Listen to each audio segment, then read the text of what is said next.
To me, nature is home and universal, to be respected by everyone. I'm speaking up for nature and its preservation so that future generations can enjoy it. Whether I'm walking in nature or I'm walking in the city, I'm constantly reminded by the beautiful world that we're so lucky to live in, and I'm inspired to protect it in any way that I can. One story can open a heart. Individual voices have power and they can make change. When we use our voices together, we make progress. We make history. So we must speak up for nature like our future depends on it, because it does.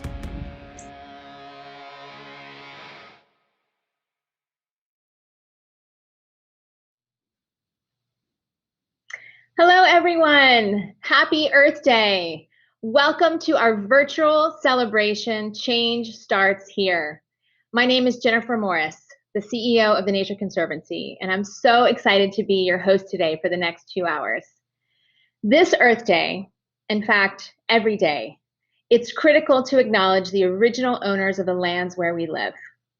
Today, I'm here in Arlington, Virginia, near Washington, D.C., on the traditional and ancestral homelands of the Nucochek people, sometimes referred by the anglicized term, the Anacostan, and the Piscataway peoples.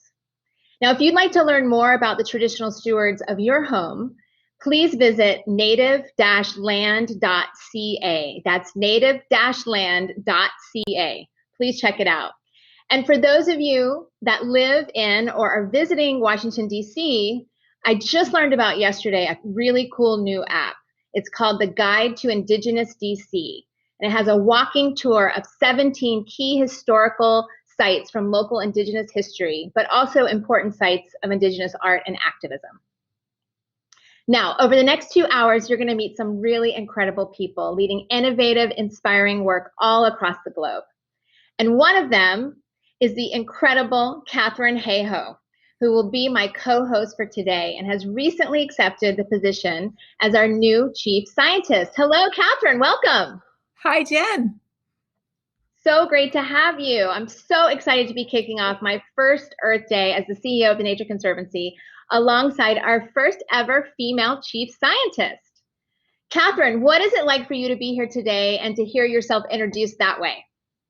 Well, before I jump into how it feels to me, I want to acknowledge that I am next to the very first female CEO of the Nature Conservancy as well.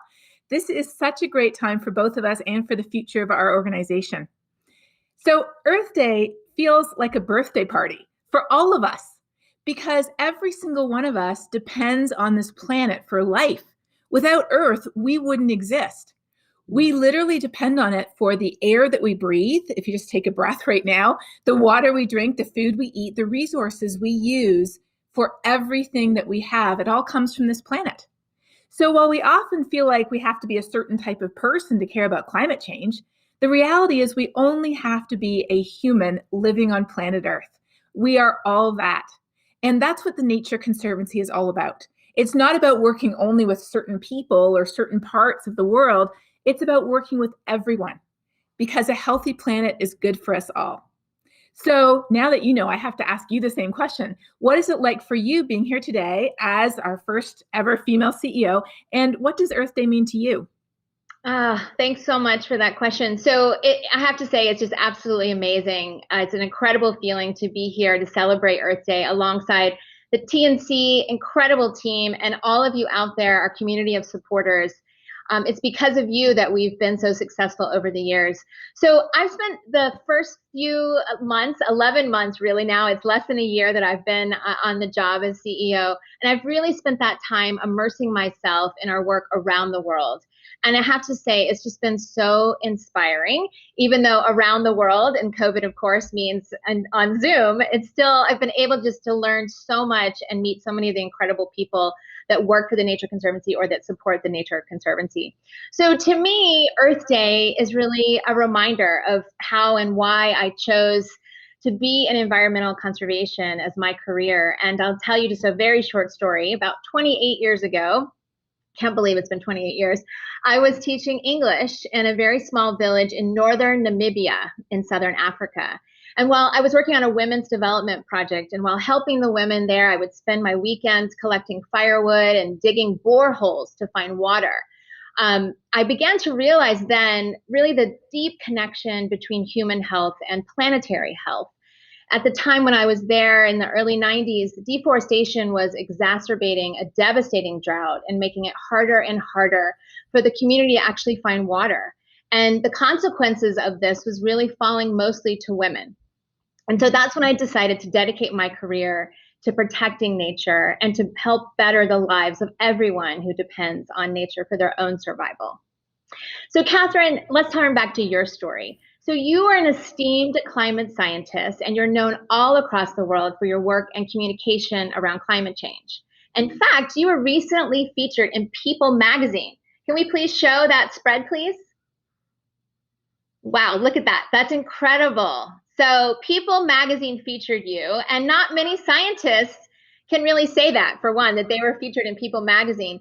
You have this incredible ability, Catherine, to shift gears from publishing peer-reviewed academic papers to People magazine. So tell us what led you to add communicator to your impressive science resume. Well, so often, if you think you're reading a story about climate change, you think it belongs in maybe Scientific American or the Green Living magazine that's at the checkout counter in your local organic grocery store. And those, of course, are great places to talk about climate change. But as I said before, climate change is an everything issue. It affects every single one of us here on this planet. It affects our health and our well-being. And although we tend to think of it as a separate issue, it's actually at the core of all the issues we care about today, whether it's poverty or hunger, whether it's justice or equality, whether it's simply knowing that my child will grow up having clean air to breathe and clean water to drink. So I was absolutely delighted that we are starting to see this conversation move beyond the circles of those of us who are already concerned about it to circles of people who might not think they're the type of person to care. But it turns out they are, because again, if they're a human, they're exactly the right person to care. Absolutely. Clearly, as you said, climate change is an everyone and everything issue. And it's encouraging to know that as we speak on Earth Day, right now, the Biden administration is gathering leaders from across the globe to galvanize efforts by the major economies to tackle the climate crisis. Just this morning, the administration released its new Paris Agreement targets, which aim to cut U.S. carbon pollution by 50% or more by the end of the decade in 9 years. A strong commitment that nearly doubles the U.S.'s previous commitment under the Obama administration and will accelerate the transition to cleaner energy, cleaner transportation, and other investments that we need. I know at the Nature Conservancy, we're incredibly encouraged by this. It's a step forward on the policy front for sure. But thinking more broadly, Catherine, what are 3 things you want our viewers to know today when it comes to addressing climate change? Well, the most important thing is this: everyone has a role to play. You don't have to be a president or a prime minister or a CEO of an organization or a scientist to help. We need system-wide solutions, but a system is made up of individuals. Individuals who understand that the world can and should be different. That we have a problem. It's real, it's urgent, it's here and now, but we can fix it. There are solutions, and working together, we can get there. Starting with using our voice to advocate for change in our social circles, our place of work or worship, our school, our neighborhood. That is so important. It's the number one thing we're not doing that every one of us could do.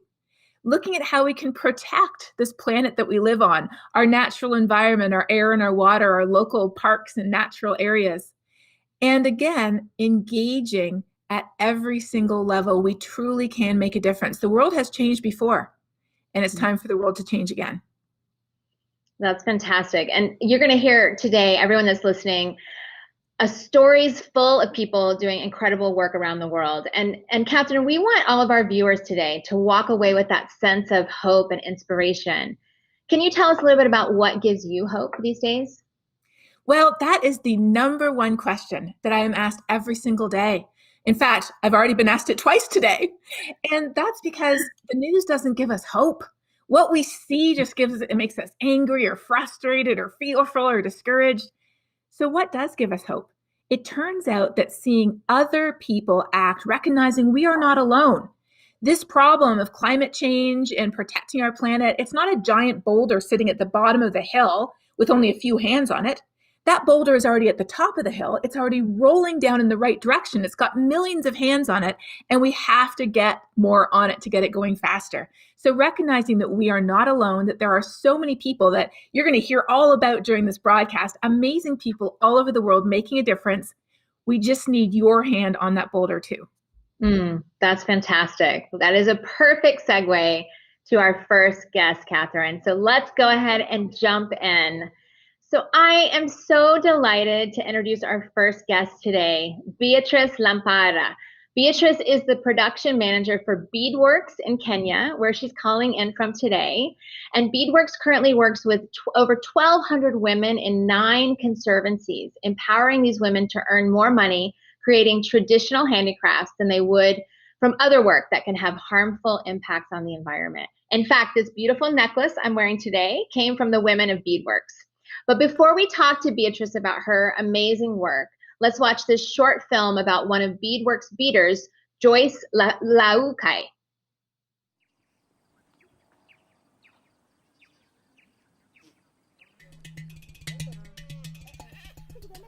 Wakati tulianza hii maneno ya shanga, maisha ilikuwa ngumu kwa sababu tunategemea mfuko peke yake. Hatuko na shida, tunapumulia tu. Kwa sababu hakuna mali nyingine tunajua.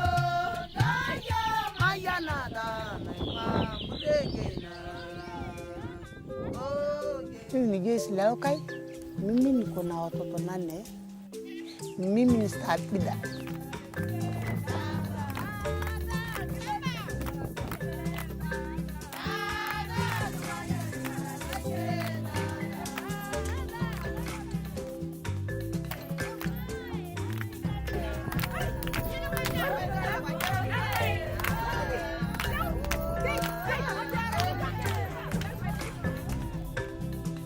Kwa ustabidas, kusimamia kikundi.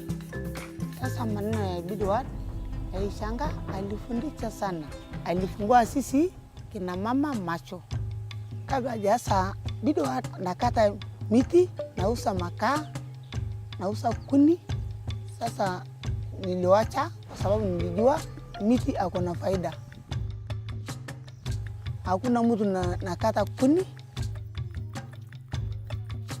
Lakini kwa sababu hii beadwork tu alifundisha mimi mpaka nilijua sasa biashara yote. Kama sasa nilifungua kisi kidogo yangu, niliuza vitu yangu kidogo, niliweka chakula kwa hiyo duka. Nilisave hiyo pesa hiyo ya shanga, nilichukua loan na nilijenga hii nyumba. Pia nasomesha watoto. Asante sana beadwork.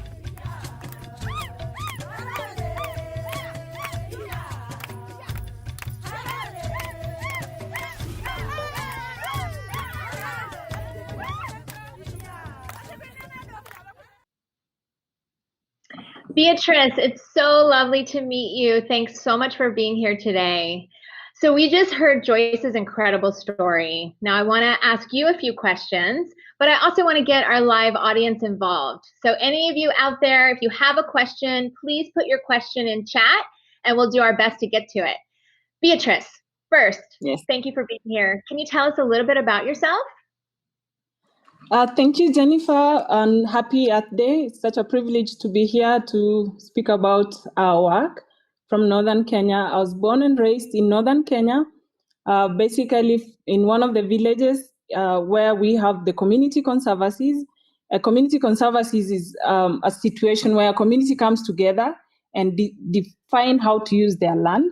And basically in one of the community conservancies, that's where I was raised. I was raised in a pastoral society where I had the privilege to go to school. It's not, during our years back then, it was not an obvious thing to go to school. But my family back then chose me to go to school. And because my community had a community conservancy, they then supported me to go through campus, university, college life. And then after that, that's when I went back to work as a conservancy manager. And while working as a conservancy manager, I had the opportunity to look at what happens within a community conservancy. And that really inspired me to have a dream of engaging women as part of the conservancy. And that's how I joined. I had the dream of becoming part of Beadworks. Well, now I understand that you actually came to Beadworks in 2015, and the program was not quite what it is today. Could you tell us a little bit about what you've done to improve and grow Beadworks since you've been there?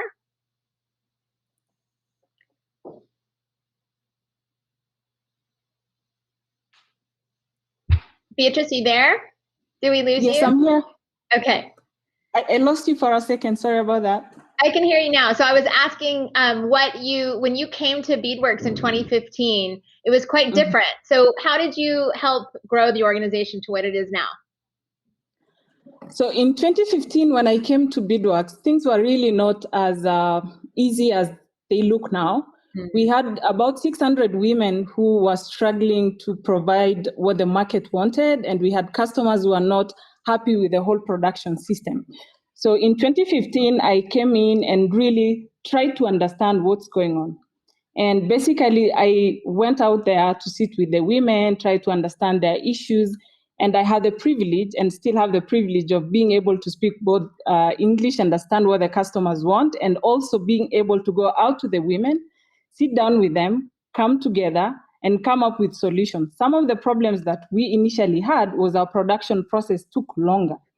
And by sitting down with the women, we came up with solutions to find ways of fastening the process.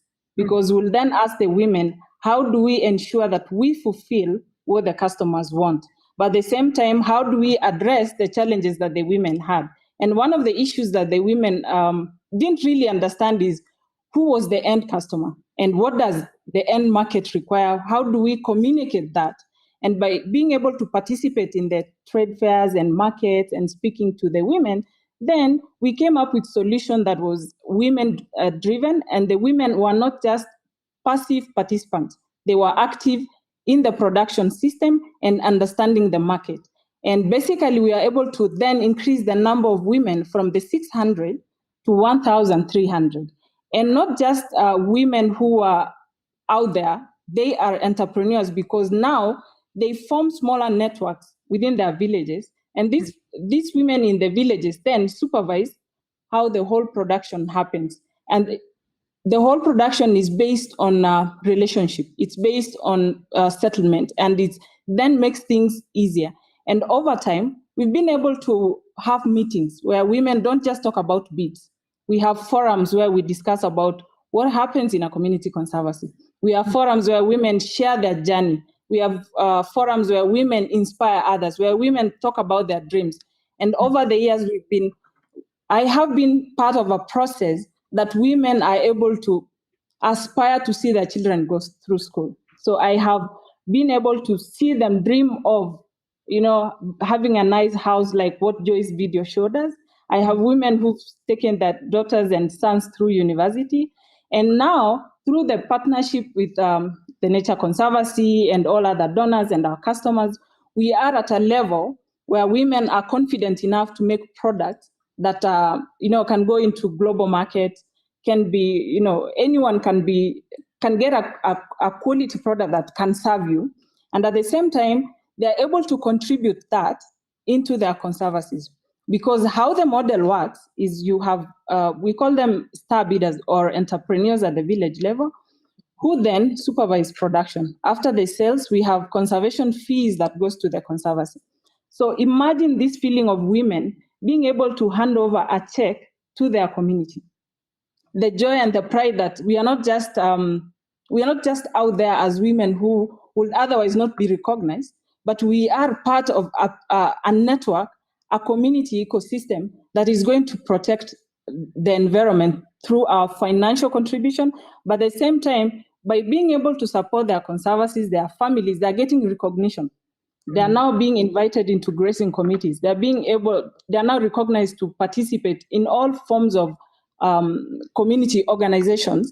And it all began by just sitting down with them under the trees, having this conversation. What are the issues? How do we come up with the solutions?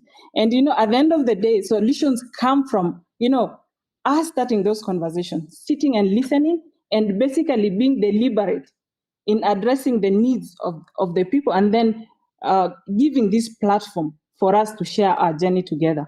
Now we have a bigger dream of, going global, going into digital market, and it's all done at the village level. Nothing is factory. It's not, women work during their free time.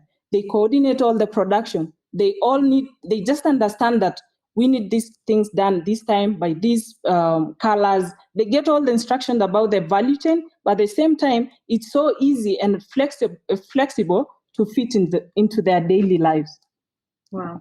Beatrice, that is amazing. And I have to tell you that I've gotten so many compliments on this necklace. So you've clearly done an incredible job of sharing what the market wants and bringing that back to your community. And also your story about, it's not just about the products, of course, it's about empowering women.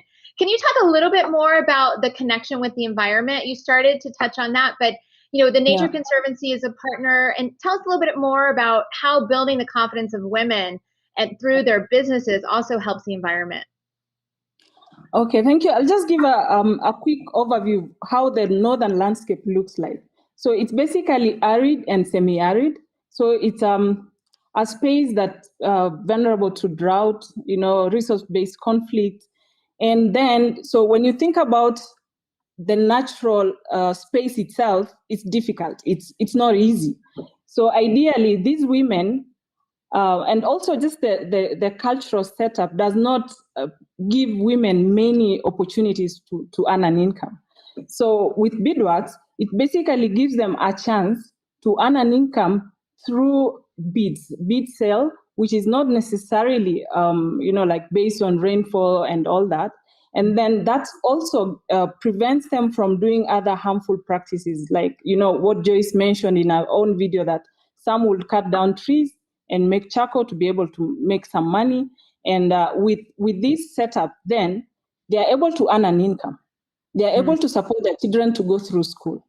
And just coming together, then they also have a voice as collective members of a community to challenge. By them contributing to a conservancy, then they have a voice to ask the board or the manager or the chairman how the funding or the resources they contribute into a conservancy is going to be used within a community conservancy. Thinking about their participation in boards, then they are part of a leadership that can decide how are we going to manage our rangelands? How are we going to manage to protect our wildlife?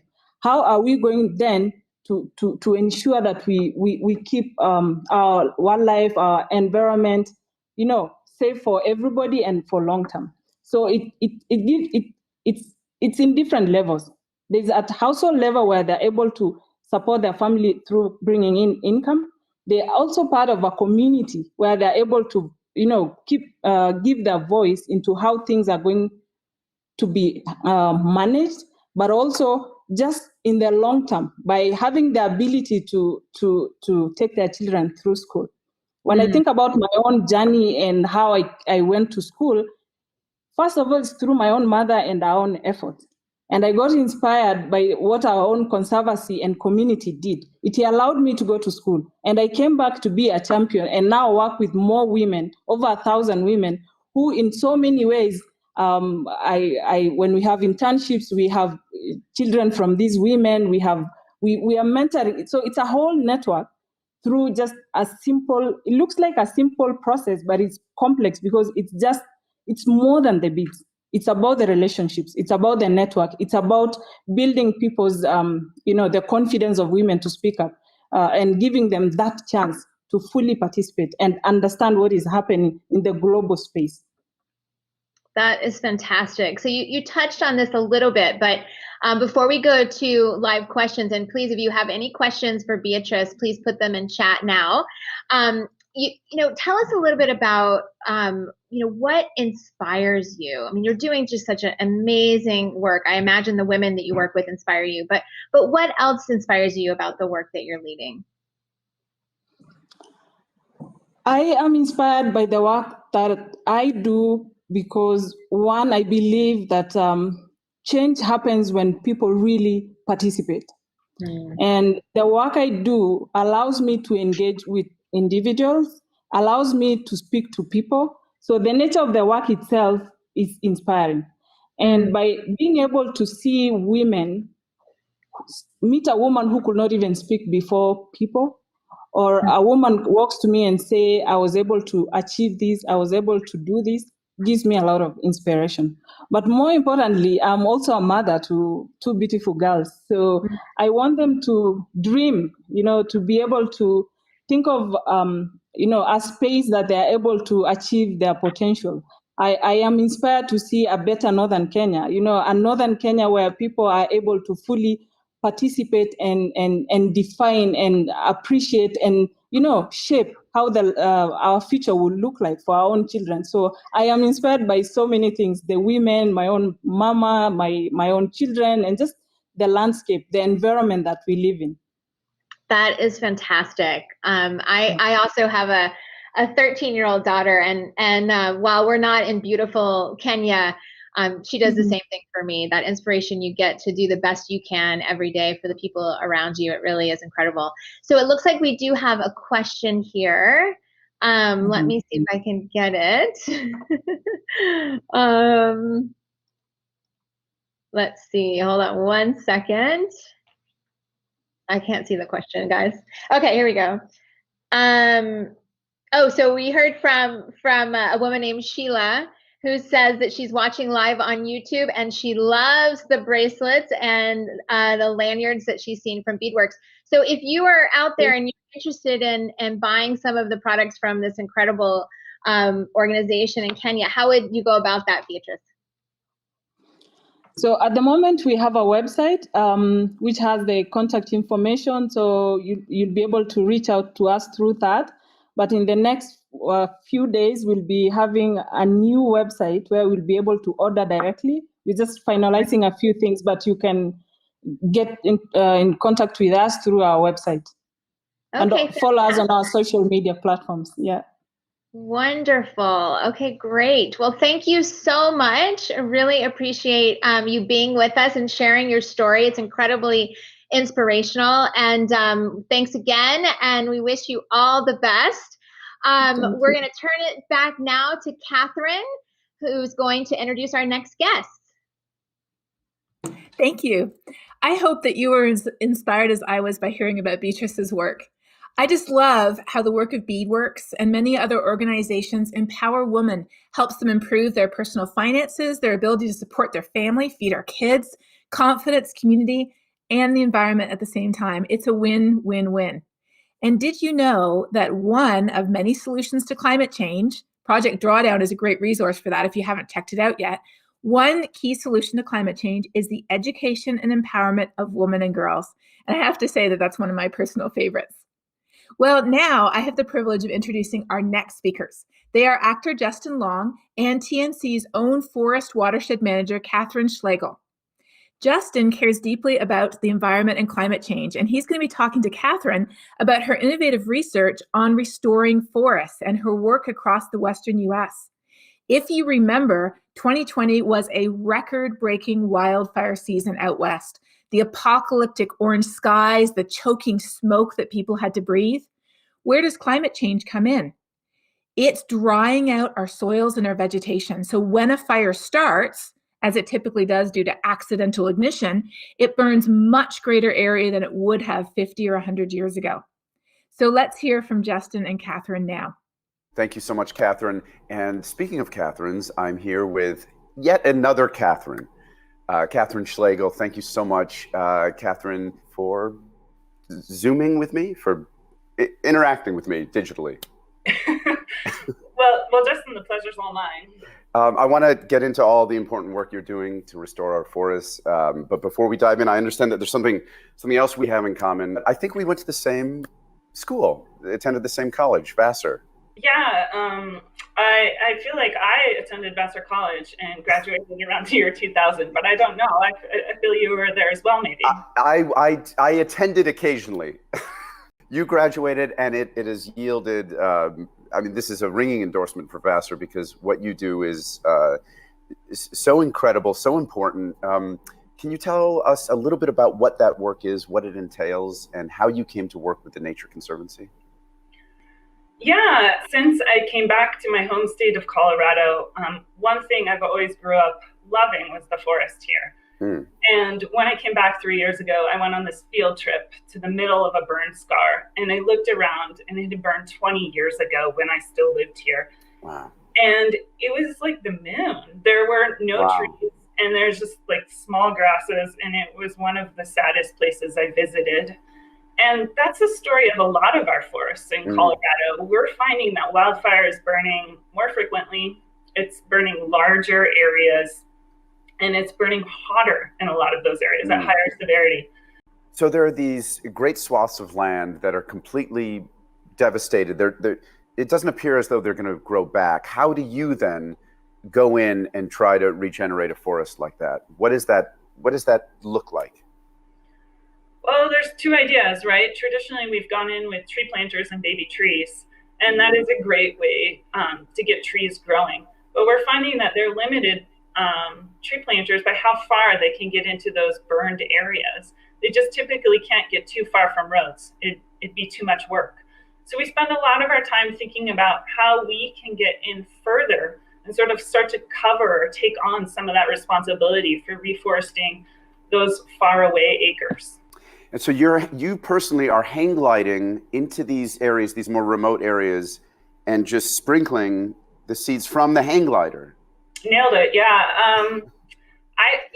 We've received this advice: focus on the problem, not the solution. The solution's hang gliding. The problem is the seeds. There are very few of them. We don't have enough collected to even reforest all the burn scars if we could. Wow. And the second is, how do we best protect them once we put them out there? There are deer mice, there are birds, there are chipmunks that love to eat those seeds. And the idea was that we put the seeds inside little pellets and that the rodents would be less able to find them. I've had many, many iterations of that. One weekend, I decided to build a bicycle-powered seed coating machine in my driveway. But essentially, we've landed on coating the seeds in the world's hottest chili pepper. Hotter than you can imagine. Yeah, it's terrible on planting day. A lot of chili pepper in the eyes. Who's the taste tester? Who has to be the guinea pig there? Yeah, well, none of us are taste testing it, but we wear gloves. We have to wear rubber gloves. So what is a typical day like for you? I mean, your work is so fascinating, but and obviously what you're doing is so hugely important, but what does it mean practically to be you in a day going to your job? Well, we are a science-based organization, and it is pretty darn fun to be a scientist. So it means that for every great idea that we come up with, we go and test it in the field to see how it performs. And our goal is to sort of share that information with everyone, right? This is what works, and this is what doesn't work.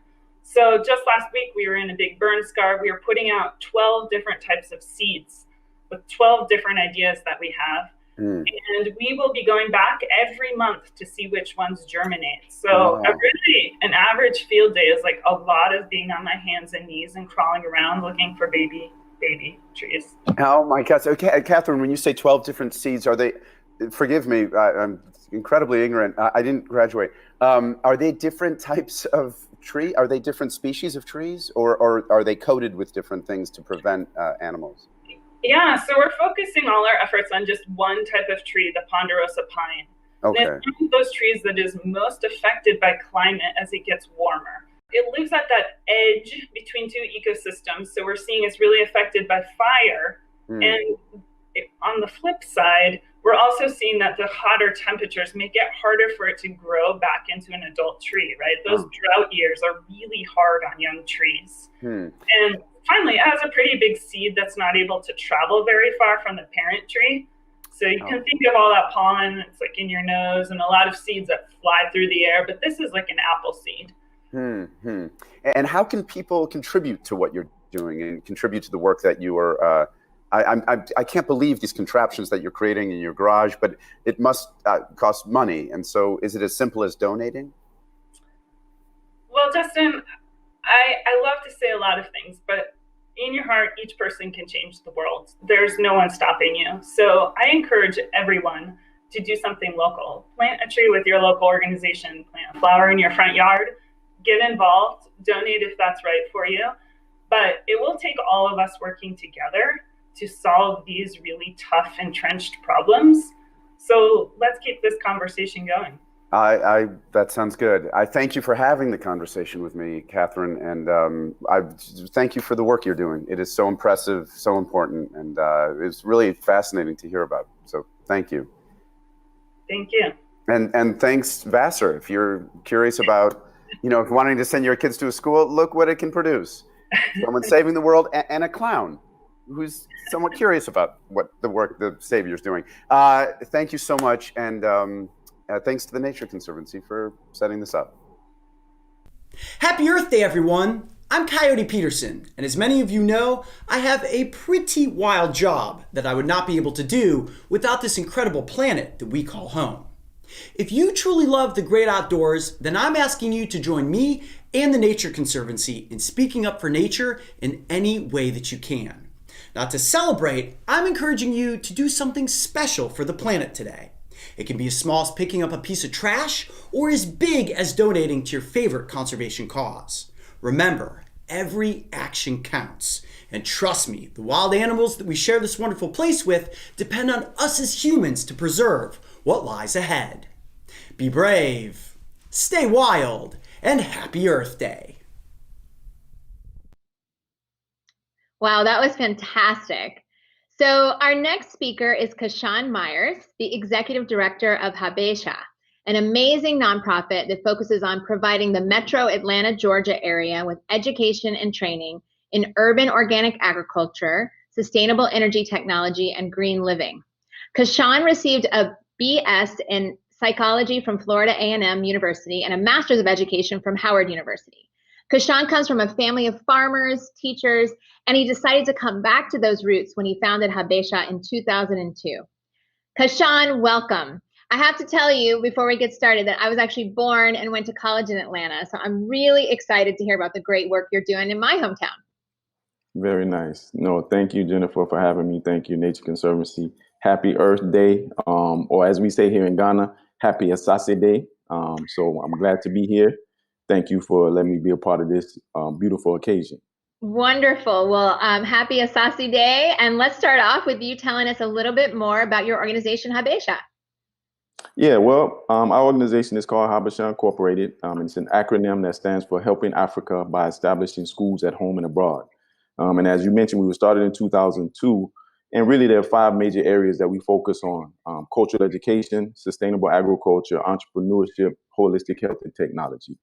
And when we begin, we focus on youth, particularly, as you mentioned, I grew up in a place called Woodbine, Georgia, which is southeast Georgia, right near the Georgia-Florida border on the coast.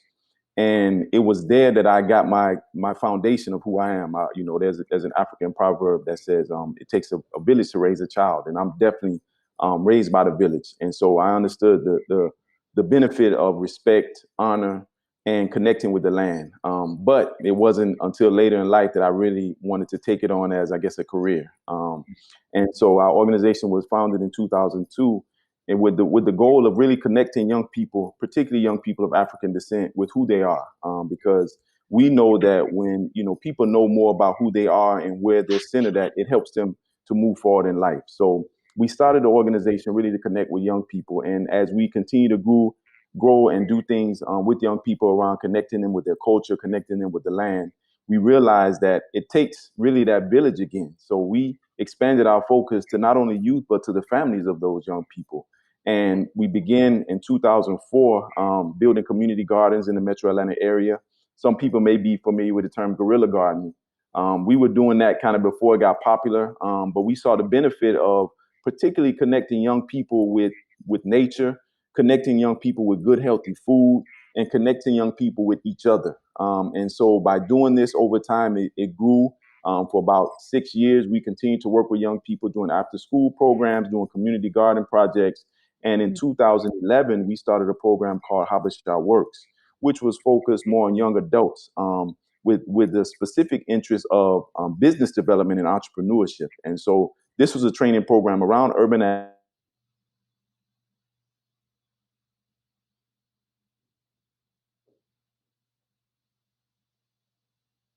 That's when First Lady Michelle Obama had the garden. And from there, we were able to find more ways to connect with young people. So, and then in 2017, as you mentioned, we were connected with the Nature Conservancy through Miriam Dharma, who was at the time the city's director. And we launched an initiative called Urban Green Jobs, which tied not only urban agriculture, but all of the components of green infrastructure, watershed management, again, focus on workforce development. So we've been building the momentum. We love to see what's happening around the world, that the earth is getting taken care of more. And we're glad to be a part of this movement to take care of the earth, which in turn take care of ourselves.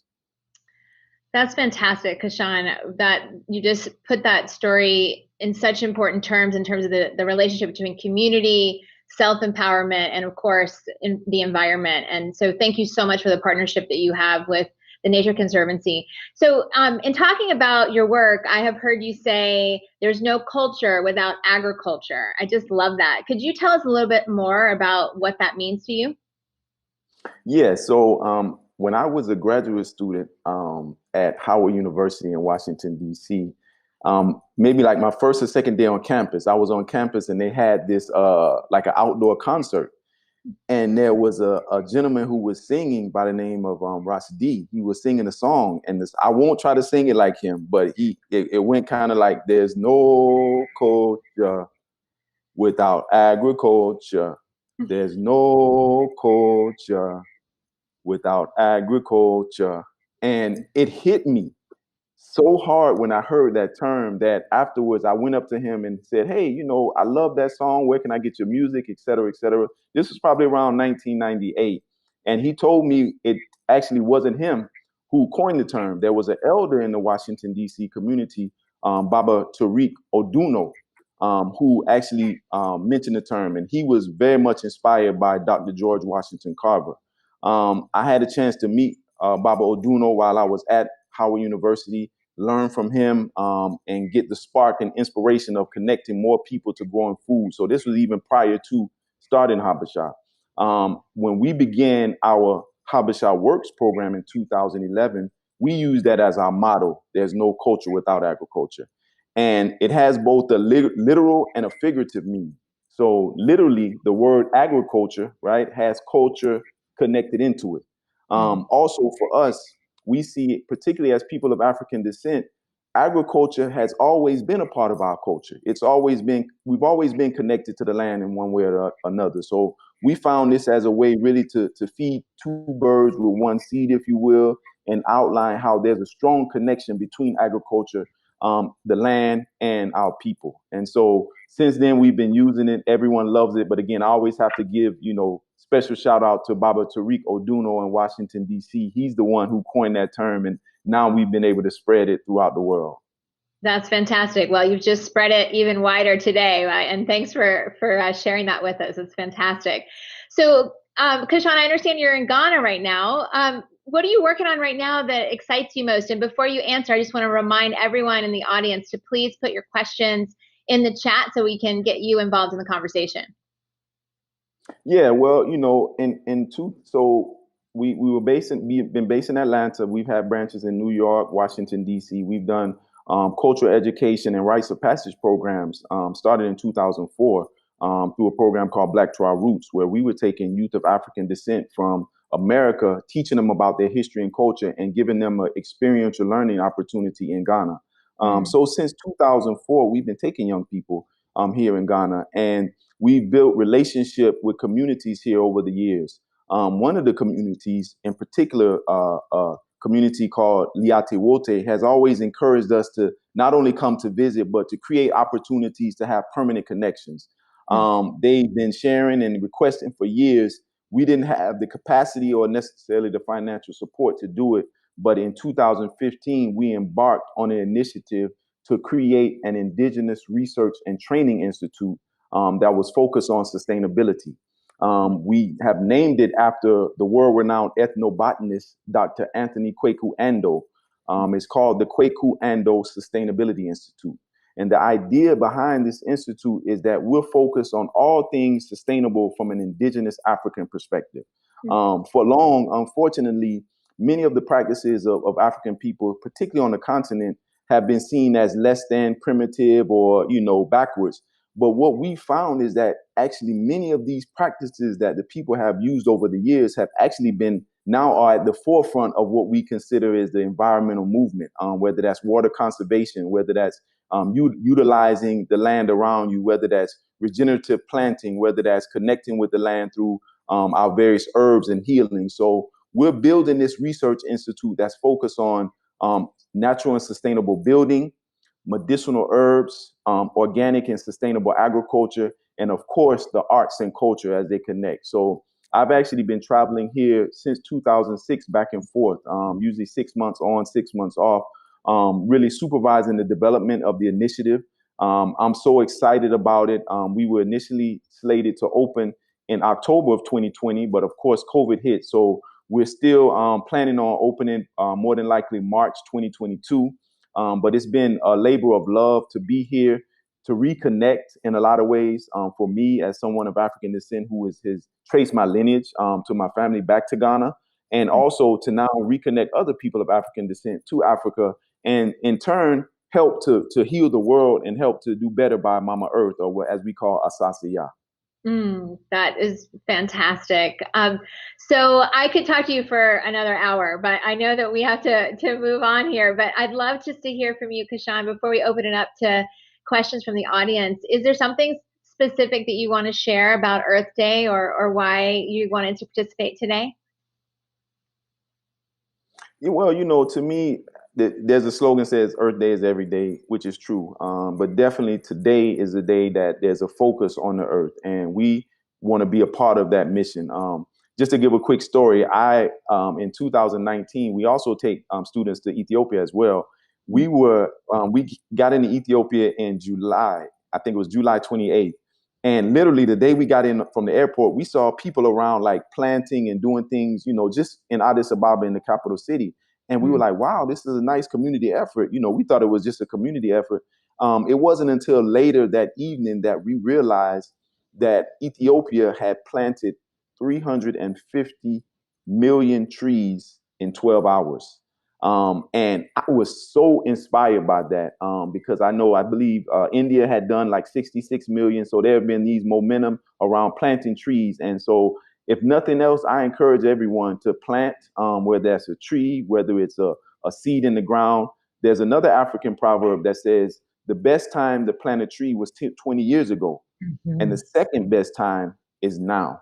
So plant that tree, both literally and figuratively. That's what we try to do. Plant seeds, plant seedlings, plant trees in the minds, particularly of young people, because we see that as a part of their healing, not only individually, but healing for the earth. So I would encourage everyone to plant a tree today, plant a tree tomorrow, plant a tree every day.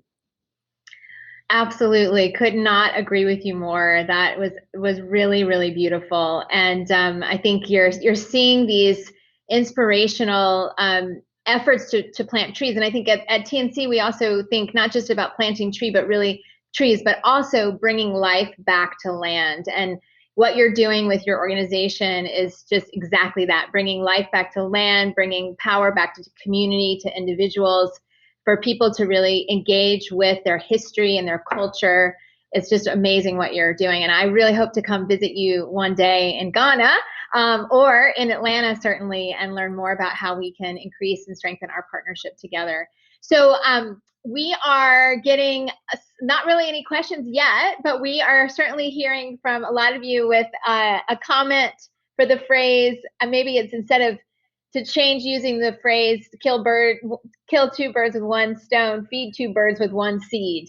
And that's just a beautiful, beautiful phrase as well. So thank you so much for being with us, for sharing your story. Really appreciate your time, and good luck with all your incredible work in Ghana and Atlanta and everywhere you're working. So thanks, Kashan, for being with us. So Catherine, I'm going to turn it back over to you for our next guest. Thank you so much, Jen and Kashan. I loved hearing what you had to say, and I particularly love that quote that you sang. I'm not going to sing it. There's no culture without agriculture. When I think about what ties so many people and families and cultures together, it's often our food and our family recipes. And I think that's a perfect segue into our next speaker. The Nature Conservancy's Senior Scientist for Agriculture and Food Systems, Mike Wironen, is going to be doing something a little bit different. He's going to be giving us a cooking demonstration, and it's a longtime family recipe too. At the same time, he's going to be talking about what we can do at home to diversify our food choices. Especially eating more plants is a great thing that every single one of us can do. It's good for us and it's good for the planet. And he's going to explain more about why that's so important for our environment. Take us away, Mike.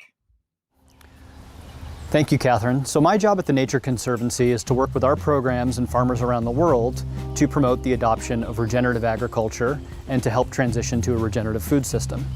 Regenerative agriculture is really about promoting practices both on a field and in a landscape that help reduce climate change by sequestering carbon or avoiding greenhouse gas emissions, help protect water quality and preserve water resources, as well as encourage and restore habitat to promote biodiversity.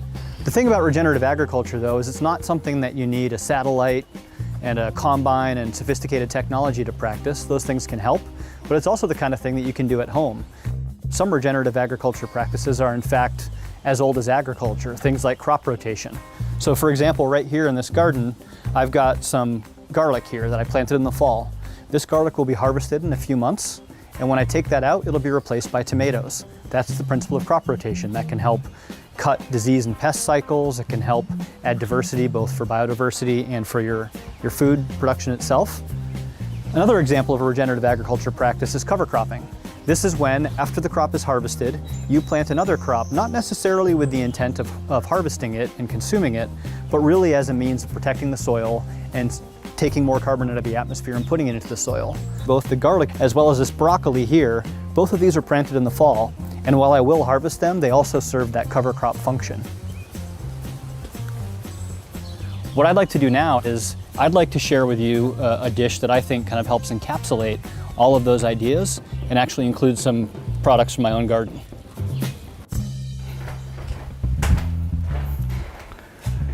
So I'm going to cook a dish for you today called kusur, which is a grain-based salad that's quite common in Turkey. I learned it from my mother-in-law who lives in Turkey, and it really makes me think of that statement by Kashan earlier that there's no culture without agriculture. And I think that's quite important because food really is a great pathway to understanding not only the diverse cultures of the world, but also the diverse ecosystem. So I'm going to cook this dish, which highlights, it's based on bulgur, which is actually a parboiled whole wheat berry that's cracked. Bulgur is important because it's not only is it a whole grain, so that means it brings fiber and it brings a lot of nutrients that you wouldn't get in a processed grain, but it also is a really great base for all of these herbs and vegetables I'm going to add.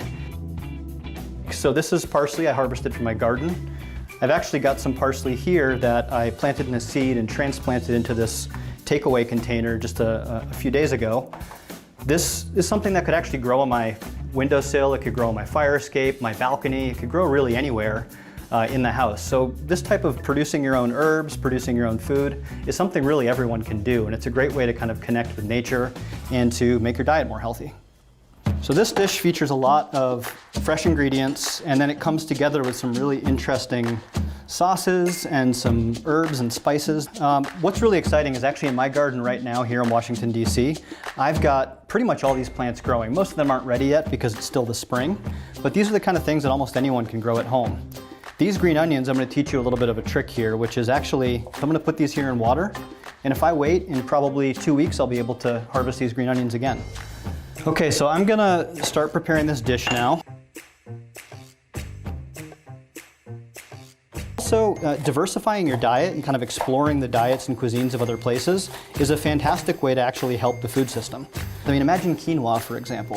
Quinoa was really something most people in the US hadn't heard of just 10 years ago.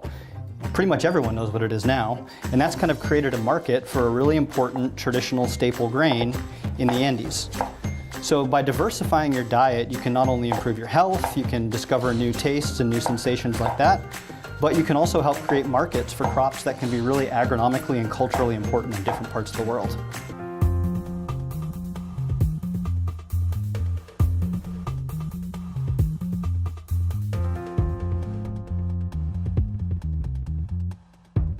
I'm going to add some olive oil. This here is a mix of tomato paste and pepper paste, chili peppers to give it a bit of heat. And this is sumac. It's got this sort of like, I call it like a lemony, tangy flavor mixed with a bit of barbecue. And the last thing to add to this is what they call nar ekşisi, which is basically a pomegranate molasses.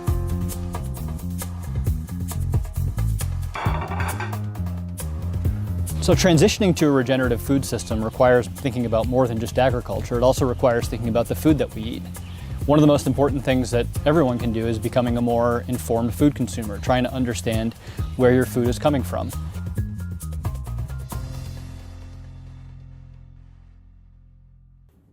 Greetings, Bill Nye here. You know, science is very important to me. Science is how we understand the world around us. It's how we know nature. Science enables us to innovate so we can address big problems like global climate change. And that's why I have and I will continue to speak up on behalf of nature. And I'm excited to join the Nature Conservancy and you as we celebrate the science, the people, and the stories that are changing this world for the better. Fantastic. So everyone, we're about halfway through our program. So we're going to take a break from the interviews for just a moment and hear a beautiful Earth Day message and performance by singer, songwriter, and activist, Aloe Blacc. Hey everyone, Aloe Blacc here. I'm thrilled to be with you in celebration of Earth Day and these amazing nature changemakers and their stories. As a musician, a songwriter, and activist, I believe in the power of the individual voice. One ballad can send chills down your spine, and one speech can ignite a global movement. That's why I'm so excited to perform my new single for you, called Other Side, which is a song about the perseverance of love and understanding in the face of what may feel like an uphill battle, and breaking through those issues together to find ourselves in a stronger, more rewarding place. I hope it might serve as some inspiration for us to continue sharing our stories, finding our common ground, and speaking up for nature in our own ways to create the future we all deserve. So please enjoy, and thank you for listening.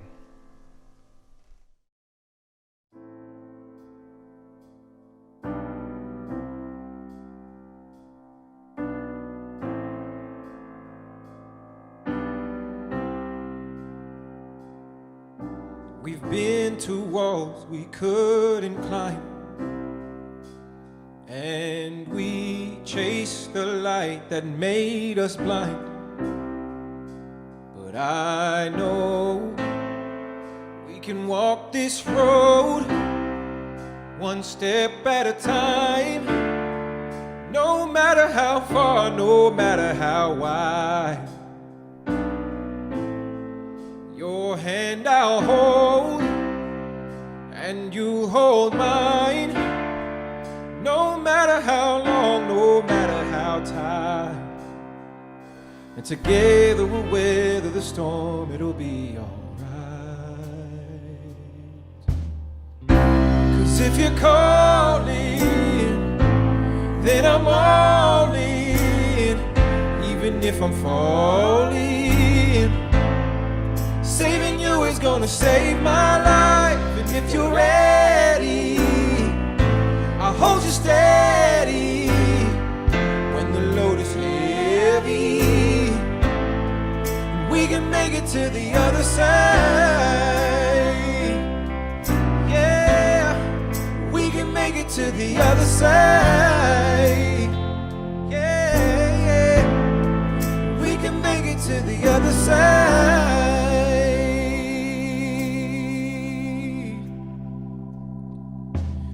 Lost our breath in smoke and fire as we tried to balance on this wire. But I know we can find our way if we take time, no matter how long, no matter how tight. And together we'll weather the storm, it'll be if you're calling, then I'm all in, even if I'm falling. save my life. And if you're ready, I'll hold you steady when the load is heavy. And we can make it to the other side. Yeah, we can make it to the other side. Yeah, yeah, we can make it to the other side. We can make it to the other side.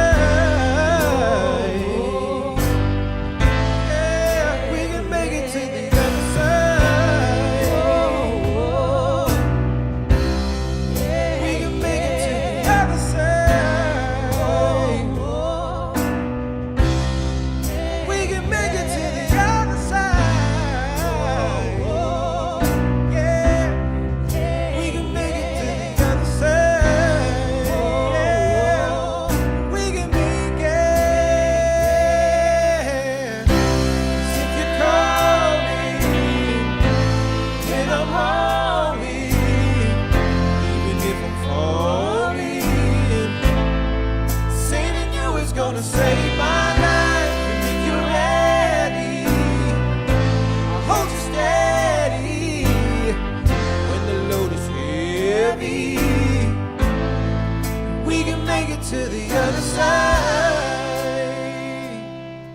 Yeah, we can make it to the other side. And we can make it to the other side.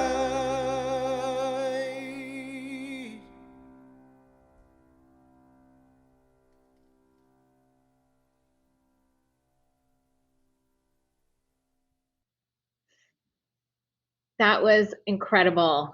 What an amazing tribute by Aloe Blak. I have to say, it does make me miss seeing live music, and knowing that we can all get to the other side of the pandemic, of all the struggles that many people around the world are facing right now. We can get to the other side. So thank you so much, Aloe Blak, for that incredible, incredible song. So our next speaker is a pioneer on so many levels. So Dr. Nalini Nadkarni is known as the Queen of the Forest Canopy for both her global research on forest canopies and also for her work to bring science to the mainstream, or as she says, taking it beyond natural history museums and classrooms.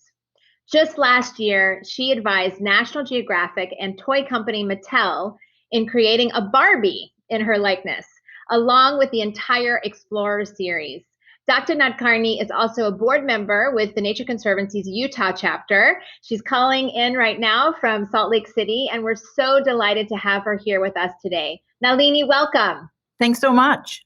Great to have you. Thanks. So as I mentioned in your intro, many folks watching today might know you best from your recent press around the Explorer series, Barbie.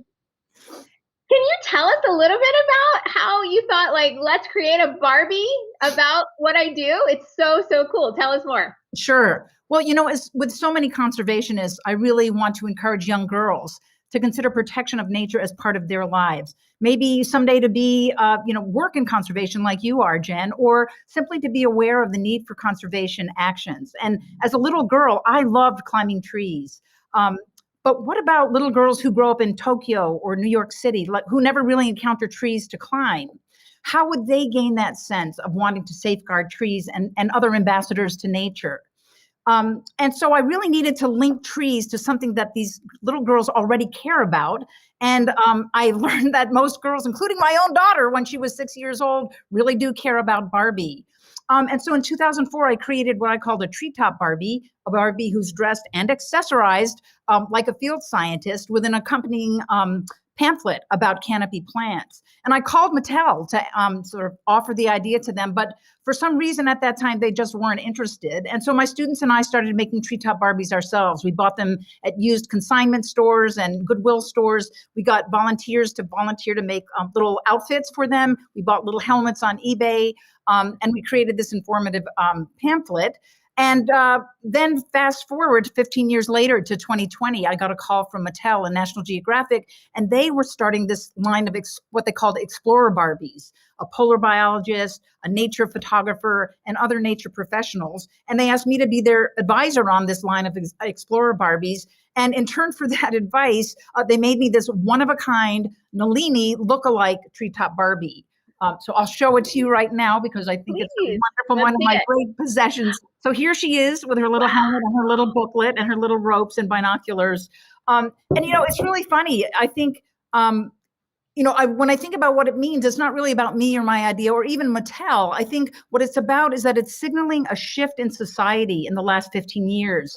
The marketing research of this second largest toy corporation in the world revealed that little girls want more in their role models than just going to a prom or trying to catch Ken as a boyfriend. And so it has really led me to think about the diverse ways of messaging about environmental challenges that we face. And Jen, I know you have a lot of experience with business development and with women's banking projects, so you could probably guide me on the work that I've initiated now to work with businesses to forge thoughtful collaborations between conservationists and corporations that precludes conservationists being greenwashed, but opens a portal to turn corporate products into vectors of conservation messages.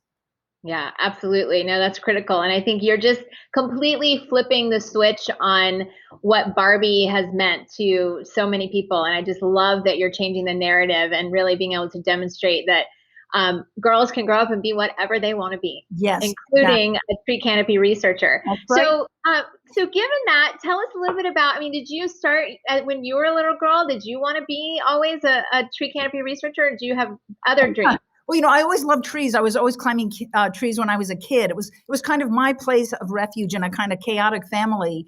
And when I was 8 years old, I remember very clearly making an oath that when I got to be a grown-up, I would protect trees because they protected me. And so in college, I learned about the field of ecology, and I learned that ecologists can actually make a living studying nature, which was amazing. And that kind of turned me towards my career in conservation. But, I also credit my parents for their appreciation for many different ways of knowing in the world. My dad came from India. He was a Hindu. He was a scientist. My mom was from Brooklyn, New York. She was of Russian parentage. She was an Orthodox Jew who studied languages. And so they raised us 5 kids, to find commonality across what seemed like real differences. Like our favorite dinner was curried bagels. That was really yummy. But I think that this mixed up background has actually really helped me to gain access to diverse audiences, diverse public groups. For example, I've been carrying out a lot of conservation work with faith-based groups. And you might ask, well, why faith-based groups? Because there's so many of them. They're actually 80% of the people on earth self-identify as being religious or believing in God. That's a lot more, I'm sorry to say, than conservation and environmentalists. So I decided that my approach would be to, instead of drawing on scientific authorities, my approach was to draw upon their religious authorities to raise awareness about the importance of trees. So what I did was I downloaded the holy scriptures of all the world religions, the Bible, the Quran, the Talmud, and the writings that these groups already believe in, just like little girls already are convinced of the attractiveness of Barbie. I searched for all the verses in those scriptures that use the word tree or forest, and I was able to demonstrate with these data, so to speak, that trees are used as spiritual symbols. They're described as having practical use. They're location markers. They're analogies to God. And so I put together a sermon based on these scriptures, and I then started presenting them to, instead of in a university or a museum setting, I started knocking on church doors, and I collaborated with clergy to deliver this sermon on trees and spirituality from the pulpits of over 40 places of worship of very diverse denominations. I've also, with my students, mapped trees in churchyards and written pamphlets about the trees that grow on the sacred ground of churchyards. Because if the churchyards are sacred, when the soil is sacred, and trees that grow in the soil must be sacred too, and therefore they are worthy of our protection. We've also organized combination tree plantings between university people and church groups. And, it's really amazing, Jen, in all of this, I have never had a conflict between science and religion or evolution and creationism. And I think that's because what I was doing kind of embodies what philosophers call intellectual humility. That is, I was putting aside my own authorities and used theirs. I didn't have to become a member of that faith, but I could interact with all of them in ways that showed that we are all humans who all care about our earth.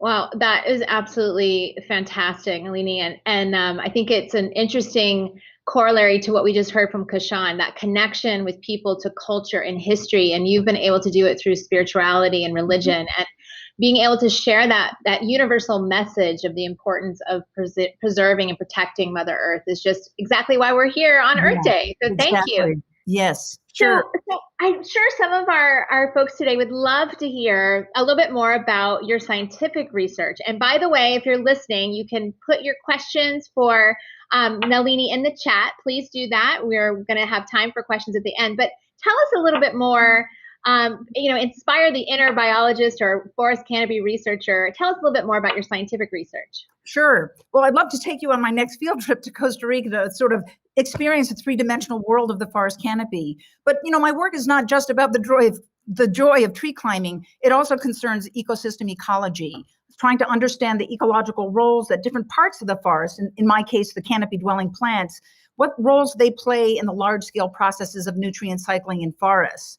And, I see the forest canopy and the forest as a whole really as a tapestry of species and of interactions that create something like a real tapestry, something that's connected, complex, useful, strong, and really beautiful.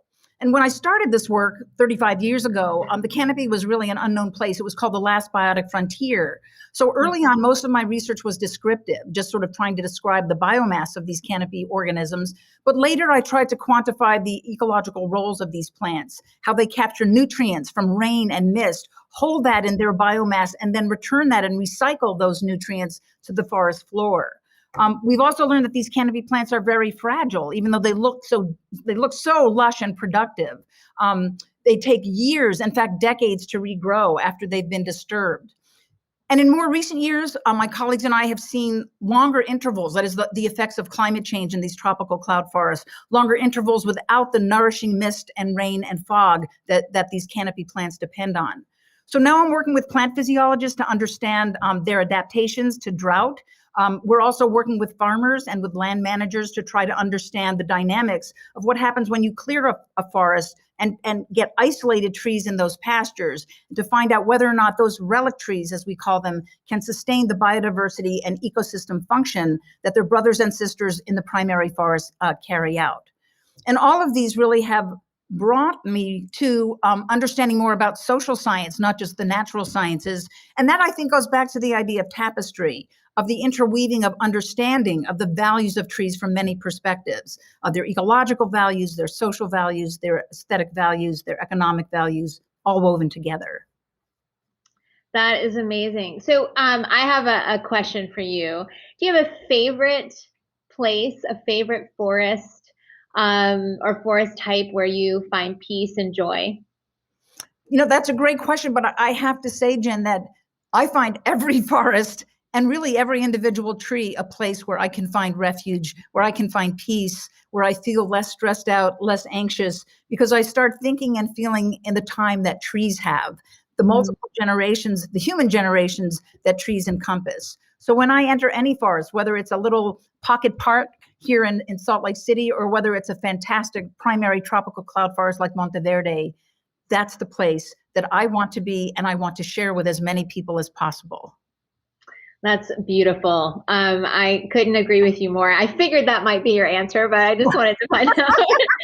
So, Nalini, tell us a little bit about, this is a challenging time for so many people. And I know those of us that are in the environmental field feel hopeful about what's happening right now today as we speak, with the Biden administration coming out with some very important new policy objectives and goals, and the world is coming as well. We're actually, trying to listen and achieve more than we have in the past. But what gives you hope? What keeps you hopeful during these days of COVID? That's a great question, Jen. I think all of us are continually walking on what I picture in my mind as this knife edge between despair and hope. I think if we feel too much despair, we get immobilized. If we hear too many hopeful stories, we say, oh, everybody, Nature Conservancy is taking care of it. I don't have to do anything. But I would love to share a hopeful message with all of you that came out of one of my other public engagement programs that involves bringing science and conservation projects to the incarcerated, to incarcerated adults and children in youth detention centers. We bring science lectures and hands-on conservation projects. And so this hopeful little piece that I'd like to share with you comes from one of the students in a youth in custody detention center here in Utah. We had introduced the idea of and some information about climate change, and we invited the students to write their responses in the form of haikus. And I'd like to share two of them. The first is an articulation of the challenges that we face. Gigantic ice blocks, here since before time started, we make them fragile. And here is the response of hope. Collective action is what we need for saving our beautiful home. And I think that knowing that these were written by youth who come from homes that are broken and lives that seem at this point to be irreparably damaged makes these messages so very important. But I think there are other hopeful signals that the Mattel Corporation is marketing Barbies that are trying to inspire young girls to careers in nature and conservation. Religious and non-religious people are working to plant trees side by side. The incarcerated men and women who are involved with our conservation projects do that work with joy and activity and action and a sense of contribution. And conservationists are taking time to interact with some of the most underserved groups in our country. So I believe that TNC and other academic institutions and entities from all sectors of society can create this tapestry of nature and humans that is like a real tapestry, something that's complex and connected, that's useful, that's strong, and above all, beautiful. Thanks, Jen. Thank you so much, Nalini. So we're going to turn to some questions now from the audience. So this question I'm going to ask you comes from Mercedes Carcamo, and she asks, with the development of the Barbie, what is the reaction of young girls that have not seen or been to a forest environment? Well, I don't have data on that. I'm not privy to the corporate, sort of information about the reception of Treetop Barbie, but I do know that they're selling well. I do know that young girls who play with toys that provide positive role models, and this is based on informal science education research, there is a reinforcement of those role models to young women. So I can only assume that having someone like Treetop Barbie in the playground or in the playroom of some of these young women, these young girls, will shift them in that direction, not just to urge them to have a career, but to take in conservation and protection of nature as something that they do on an everyday basis. We don't all have to be conservationists in terms of profession, but I think all of us can be and should be conservation in terms of our attitudes and actions. And hopefully Treetop Barbie and the Explore Barbies will help encourage that. Absolutely. So Nalini, we're getting lots of people asking if they can get an access to the recording of your sermon. Can you share with us how people can get access to that? It might take a little looking at this point, but I'll try to put that in the chat box after I speak here. This was recorded at the First Unitarian Church here in Salt Lake City, and it really was about it was all about how trees are connected completely spiritually and religiously to all kinds of religions around the world. I also have a couple of publications that I published in theological journals as well as conservation journals, and I'd be happy to share those as well. Fantastic. Thank you so much, Nalini. We really appreciate you being with us. Thanks for all you do as a champion for trees, for nature, for communicating about it to new audiences, and for really reminding us what nature brings to us every day on Earth Day, but of course, every day. So Catherine, I'm going to turn it back over to you to introduce our next guests. That was so fantastic. So Nalini's work is featured by the American Association for the Advancement of Science. They have a dialogue on science, ethics, and religion. And if you're listening on YouTube, I put a link in the chat, just go back a little bit, where you can learn more about her work with religious communities. I love it so much because I do that myself. In fact, one of the very last events I did before COVID shut us down was delivering a sermon at one of the biggest churches in my hometown of Toronto, the Meeting House, on why as Christians, if we take the Bible seriously, we will be out at the front of the line demanding climate action instead of dragging our feet at the back. connecting with people over shared values, whether it's food, as we learned before, whether it's caring about others, whether it's supporting women and children, whether it's the fact that we're a parent, the fact that we live in Salt Lake City like she does, or Texas like I do, or Arlington like Jen does, or the fact that we're a person of faith. When we connect over shared values, we're able to show people that who they already are is the perfect person to care. Speaking of reaching out to people based on shared values, I want to introduce our next speakers. 16-year-old climate activist, Kosi Ifeji, and the Nature Conservancy's very own Nature Vest Program Associate, Victoria Wu. Victoria and Kosi are going to be talking about her work in Maine as a Changemaker Fellow with the Maine Environmental Education Association, plus how she manages to do all this with being a student and an athlete at the same time. Kosi, you're an inspiration to all of us. Take it away, Victoria. So I'm here today with Kosi Ifeji, who is not just any ordinary high schooler, but also an intersectional climate justice activist and environmental steward. Hi, Kosi. Hi. Hi. I'm so happy to have you here with us. I'm really excited to really get into what you're all about. You've been so busy. So we know that today we're honoring not just our amazing planet, but also all the change makers, just like you, that are doing great things for nature. So I'm curious how your passion for the environment began.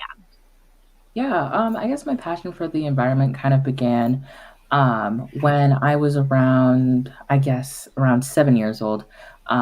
Originally, I was born in Maryland, right outside of DC, actually. And I moved to Maine when I was about 7, and it was kind of a huge culture shock for many reasons. But one of the first things that I really noticed about Maine was just the access to nature. And, in DC, a large metropolitan area, I didn't have that. And so I guess that's really where my passion kind of sparked. That's so cool. So you hold quite a few roles. You're a fellow with the Maine Environmental Changemakers. You co-chair the Nature-Based and Educational Consortium Climate Action Task Force. You serve on the steering committee for that, and you collaborate with the Maine Climate Table Intigen Cohort. Whew, that's a mouthful. Can you tell me a little bit about what you do in each one of those roles and why they're so important to you? Yeah, for sure. So I guess starting with my fellow position, I am in a kind of assistance role in a lot of the projects that the organization does, and with my co-chair position with the Climate Education Task Force, we do a lot of policy work and policy advocacy work for climate education in the state of Maine. And as a steering committee member on the same organization, I just do a lot of, advisory and overseeing just the other different task force in the consortium. And cool. Yeah. Anything else there? That's not enough. I mean, oh yeah, the Intergen project. So with the Intergen project, it's really just an intergenerational initiative, just learning about different perspectives of youth and older individuals around the issue of climate. And it's a very interesting and very thought-provoking experience for sure. Cool. So let's dig in a little bit. Can you tell me about something specific that you've accomplished recently? Yeah, so specifically towards the Nature-Based Education Consortium's Climate Education Task Force. Mm-hmm. With that group, in the state of Maine, there is this committee called the Maine Climate Council, which oversees and tries to create policy for surrounding the climate. And in developing these policies and recommendations to the legislature, there was a big gap when it came to climate education. And so with my group, we kind of saw that gap and advocated for having climate education talk to individuals on the council. And because of that advocacy, climate education is now included in those recommendations to the Maine Climate Council. So yeah. Hey, that's a win. Congratulations. Thank you. Oh, man. All right. Well, hopefully you're making time to celebrate these wins and making time for fun in general. But I understand you're 16, you got to go to class, you got your homework. Can you tell me a little bit about how you balance all of these things and maybe what you do for fun? Ooh, balance, more like a juggling act. Definitely just making time, just small pockets of time just for myself to do things that I enjoy. Some things that I do for fun. I really love to bake. I just love watching Netflix shows as well. Just pretty much just enjoying the small moments of peace that I have. Absolutely. So what are you watching right now? Right now, I actually just finished the anime show Attack on Titan. And for anyone that has not watched it, you definitely should because it's amazing. I've heard good things. And also, don't shoot the messenger, but I think I heard a rumor that you were a Harry Potter fan? Yes, I am. I'm actually a really big Harry Potter fan. It's kind of a big part of my personality. Well, we're going to have to know, what house are you? I'm a Slytherin, actually, and I'm actually very proud of that. I know it's kind of seen as the evil, mischievous house, but something that I'm proud of. There's nothing wrong with being a Slytherin. Ambition, that's all. Yeah. Well, you can count me as your friendly support Hufflepuff. All right. Well, I'm glad that you're making time for fun things. I'm glad that you're balancing everything. But we're getting up to the end of our conversation, the end of our time together. So if you'll indulge me, I have one more question. I'd love to hear about what you hope for the future when it comes to nature. Yeah, I guess what I hope for the future when it comes to nature is definitely not even just an access to nature for everyone, but more specifically an access to nature for children of color. Because especially when I was growing up in Maryland, right outside of DC, I didn't have any access to nature. And so I was privileged enough to move to Maine to actually experience it for some part of my youth. But there are a lot of children that don't have that, especially when it comes to children of color. So that's definitely something that I hope for the future. Oh, I love that. Near and dear to my heart, too. Well, thank you so much for taking time to hang out with us today. And thank you, everybody, for joining us. All right, we're going to sign off now. Happy Earth Day, everybody. Hi, everyone. I'm Martha Stewart, and I'm delighted to be here with all of you in celebration of Earth Day. I live in nature. I am surrounded by 150 acres of beautiful farmland, woodland, animals, birds of all sorts, and lots of beautiful greenery. I wake up every single day thinking about nature, thinking what else I can do to beautify my surroundings and plant for the future. It's all about the future for me, and it's about nurturing what grows. So please join me and TNC in speaking up for nature today and every day, so that we may all continue to find our own inspiration in nature for years to come. And remember, today is really for tomorrow. Everything you do today counts for tomorrow. Plant for the future. Think about the future. Think about your kids and their kids, and make sure that you protect as much of nature as you can. Welcome back. Many of you will recognize our next guest, Aaliyah Jasmine. She is a TV host and environmental journalist. Her award-winning stories have aired on NBC News, MTV, and the Discovery Channel. She recently launched an environmentally focused media company called Lely Media and Design Lab. Aaliyah Jasmine is proudly Canadian, and she serves on the board of the Nature Conservancy's Canadian affiliate, Nature United. She is joining us from her home today in Santa Monica, California, which is the traditional land of the Tongva Nation. Aaliyah Jasmine, welcome, and thank you so much for being here today. Oh my gosh, thank you so much for having me. This has been such an exciting show. I have to say the Tree Topper Barbie was a real highlight for me, as well as seeing obviously fellow Canadian Katharine Hayhoe as the announcement of her joining this team, and I'm such a fangirl, so being in the green room with her backstage has been really exciting. That is amazing, and we're having a lot of fun in the green room, and I'm glad to see so many Canadians coming together today who share a passion for nature. So Aaliyah, tell us, as an environmental journalist, You have covered just incredible stories around the world. So what have been some of the recent standout stories for you at NBC News in Los Angeles? Yeah, I think since reporting here in Los Angeles, it's really been the California wildfires the last 5 years. The devastation of the fires, the aftermath of the fires, particularly the effect that they have on wildlife. I covered extensively. We have a population of mountain lions here that are on the verge of extinction, and how they had to deal with the wildfires and, being stuck in these areas that are cut off by highways, the highways LA is known for, and how it stops them from being able to escape these devastating fires and actually cut down their lifespan and cut down their chances of continuing to populate and to grow and to flourish. So that's been a really incredible story that I've done long term, is building the world's biggest wildlife crossing here in Los Angeles to try and help not only the mountain lions, but also much of the other species that live here, and also nature-based agents, in the aftermath of these fires, like goats who clear brush, especially down the hills of the Palisades or Malibu.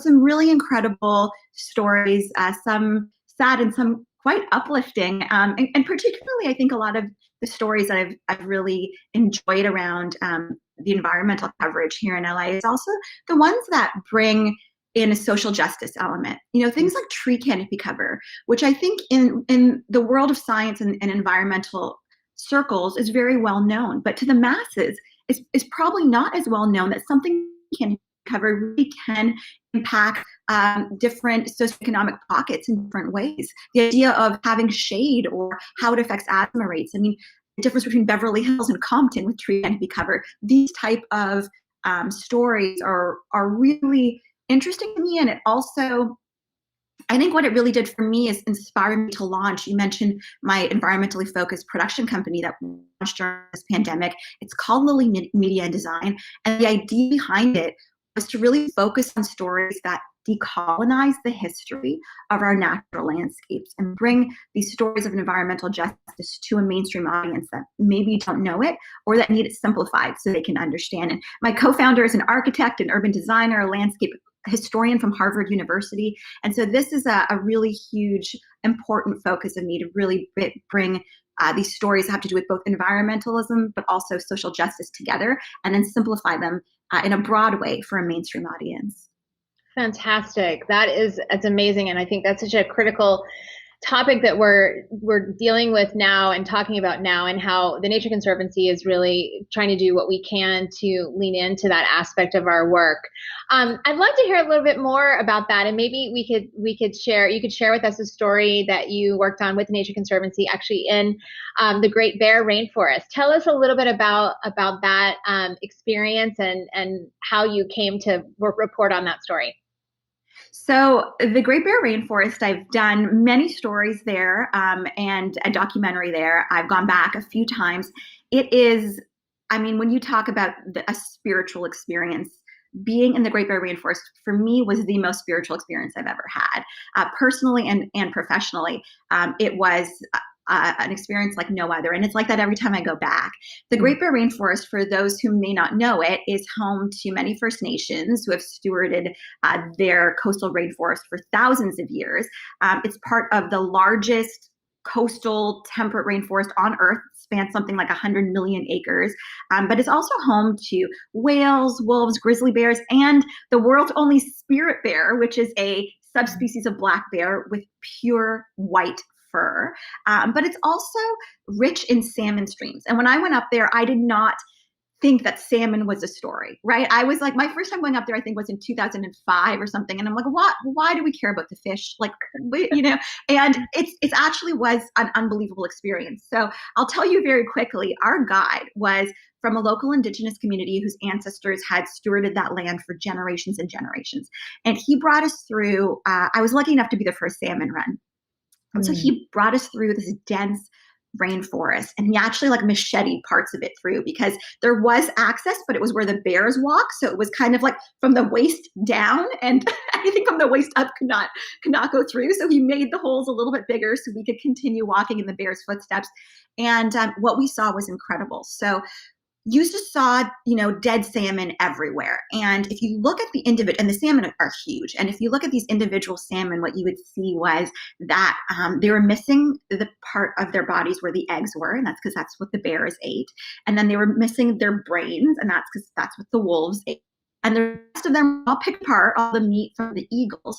And the actual skin and flesh and oil from these salmon were absorbed back into the ground and into the grass. And it's what made that vegetation so green and flourishing, and actually fed the trees that provide us oxygen. So in other words, like, you could link our ability to breathe to the salmon, right? And that's just among some of the incredible, these salmon are born in freshwater, their bodies change and go into, ocean salt water, and then they come back and they actually will find the exact stream that they were born in to lay their eggs. The salmon is like incredible.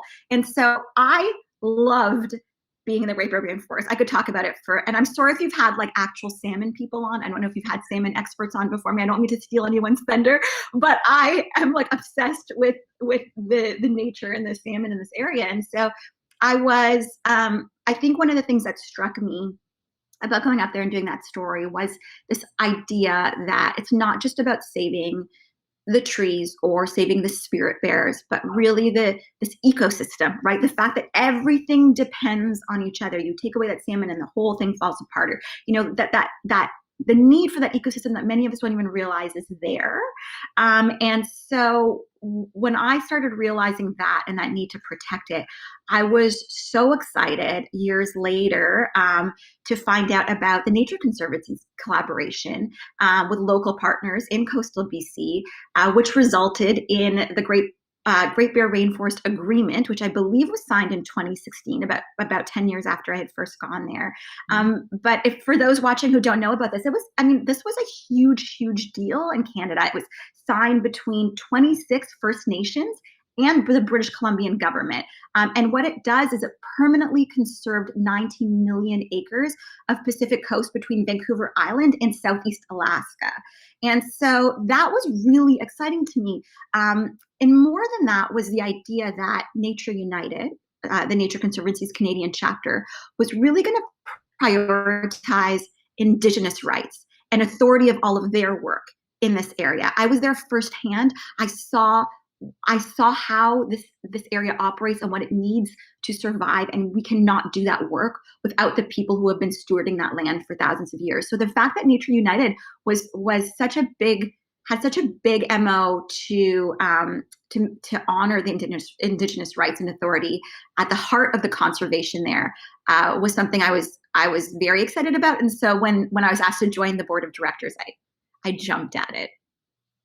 Well, we are so happy to have you on the board of Nature United. And clearly, I have to say, Aaliyah, I've never heard anyone speak so passionately about salmon who wasn't already a salmon fisherman before. So that was just terrific. You clearly saw the value of that species, not only to the local environment, but to the people there. And it clearly had a major impact on you. So have you been, Jennifer? Have you been? I haven't, no, and I'm dying to go. I am dying to go. I have been hearing about the Great Bear Rainforest and the Spirit Bear for 25 years, and I've never had a chance to go. So once COVID is over, I'm definitely coming to visit. Come visit.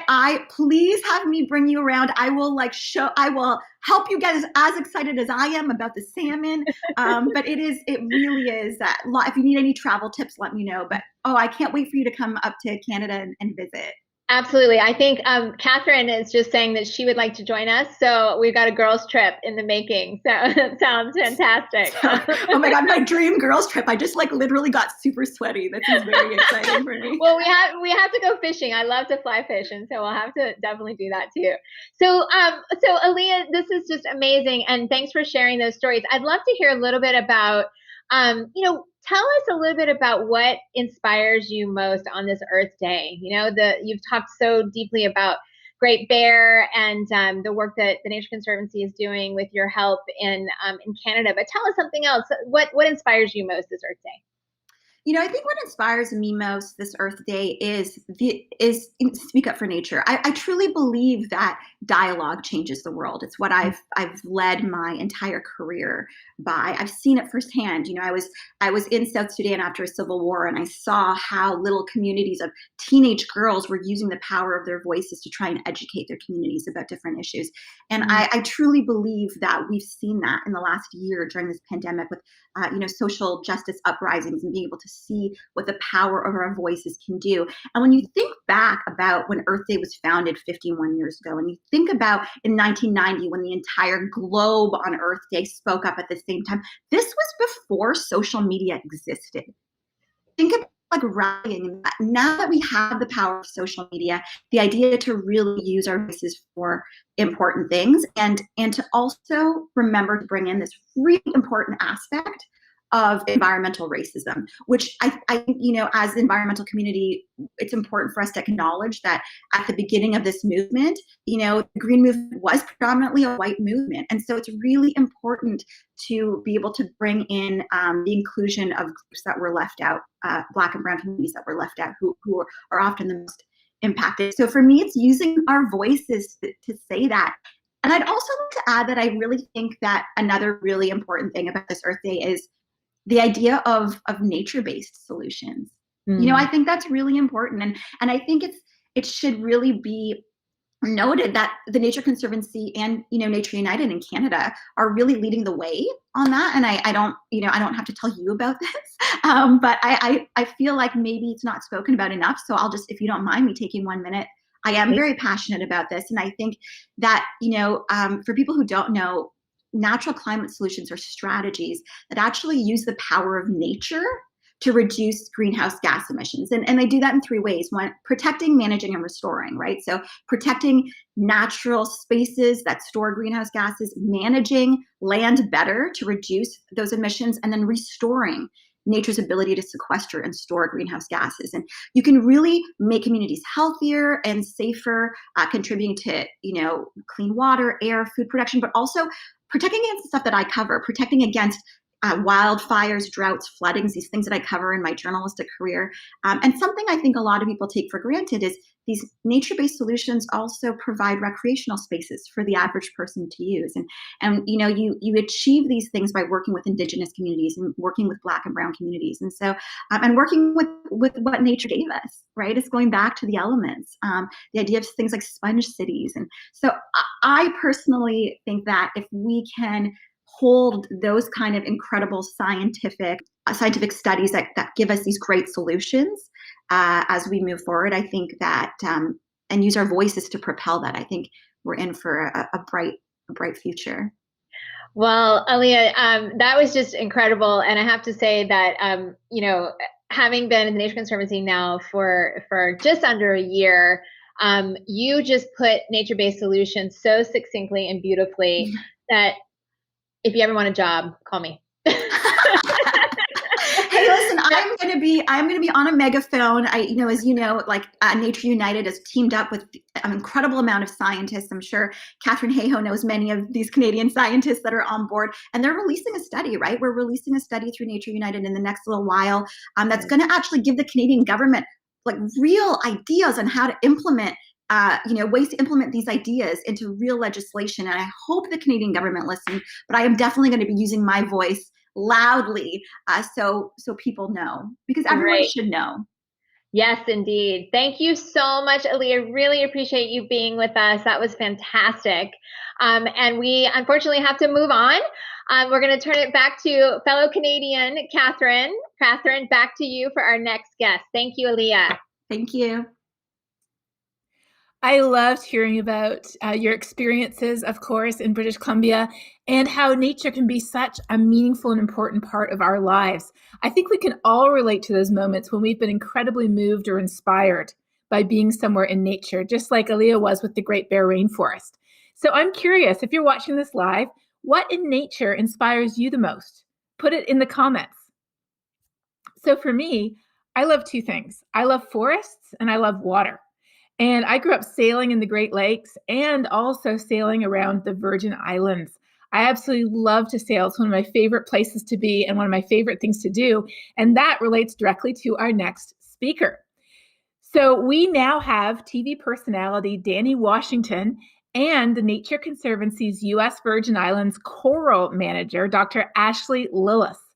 Danny, as you may know, is an ocean advocate, and she is the first African-American woman to host her own science television series called Exploration Nature Knows Best.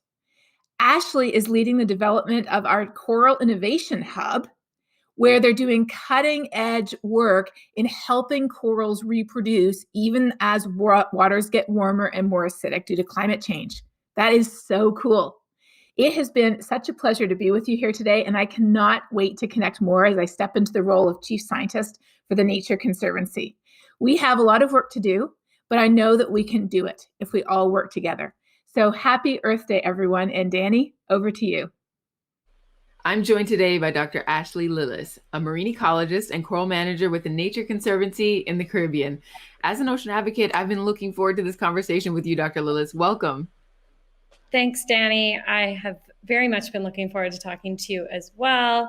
It's so exciting to share with you what we're doing down here in the Caribbean, especially since you're such an amazing science communicator and ocean advocate.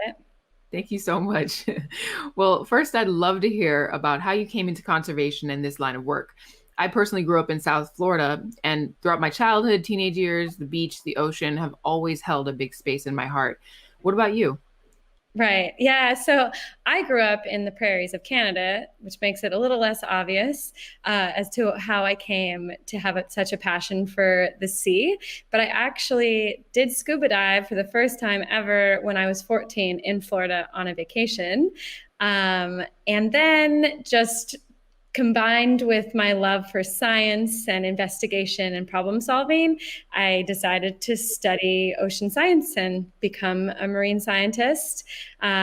Earlier in my career, I was mostly focused on the academic side, doing pure research, and more recently realized that doing something hands-on like the work I do with the Nature Conservancy was going to be more meaningful given the state of the marine environment.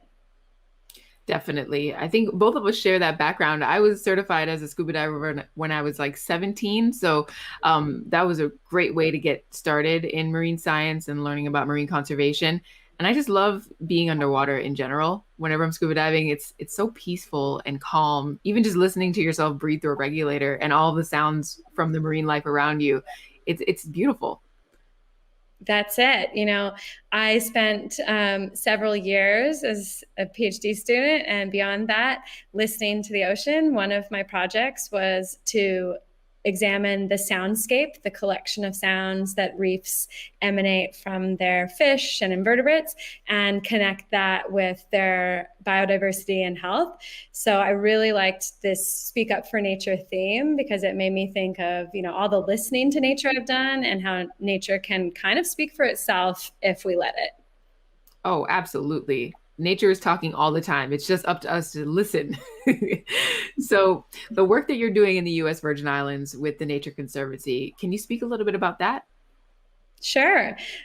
So now I am leading a program in St. Croix in the U.S. Virgin Islands that focuses on coral conservation, mostly with restoration.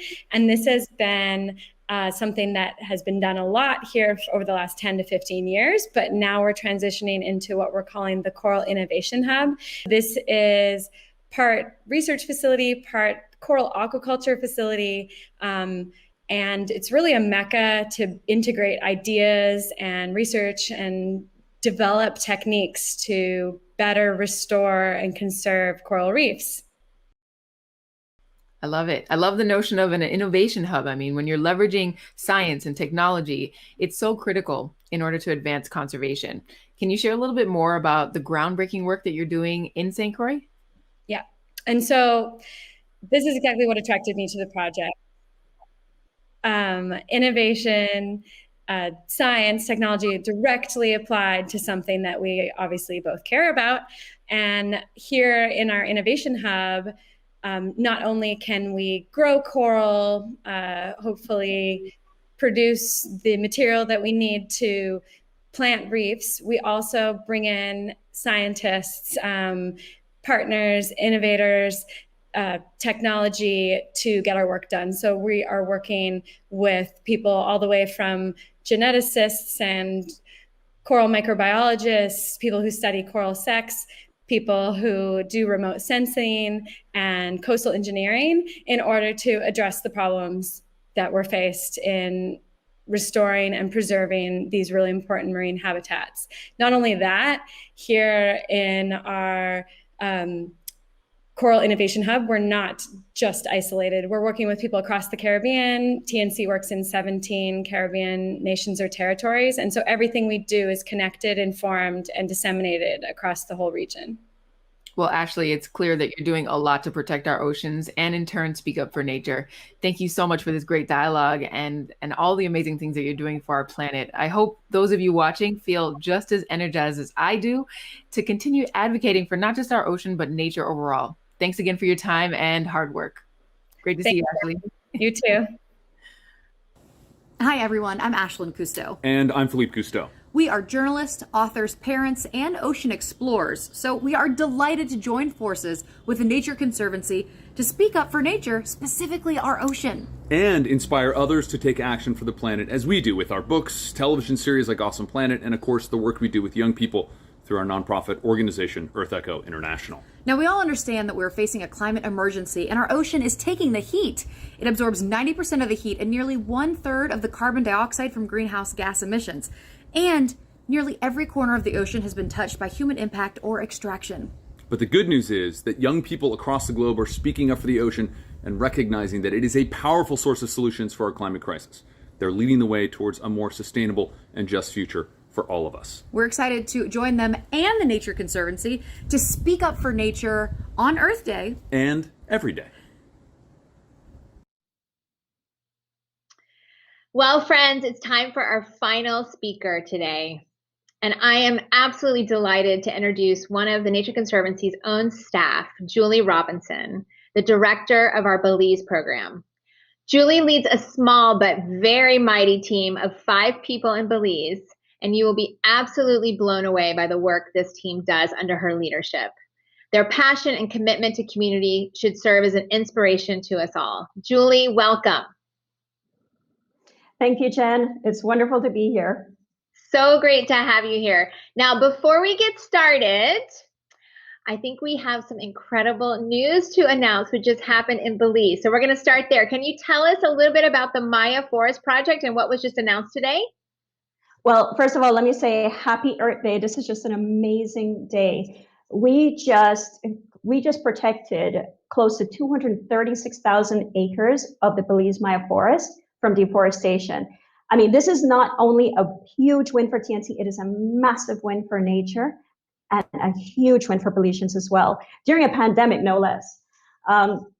Just to give you a little history of this, I mean, this started, decades ago, back in the 90s. TNC helped to protect the adjacent property, which is about 260,000 acres, which is it's the Rio Bravo Conservation Management Area that's currently being managed by a local NGO, Program for Belize.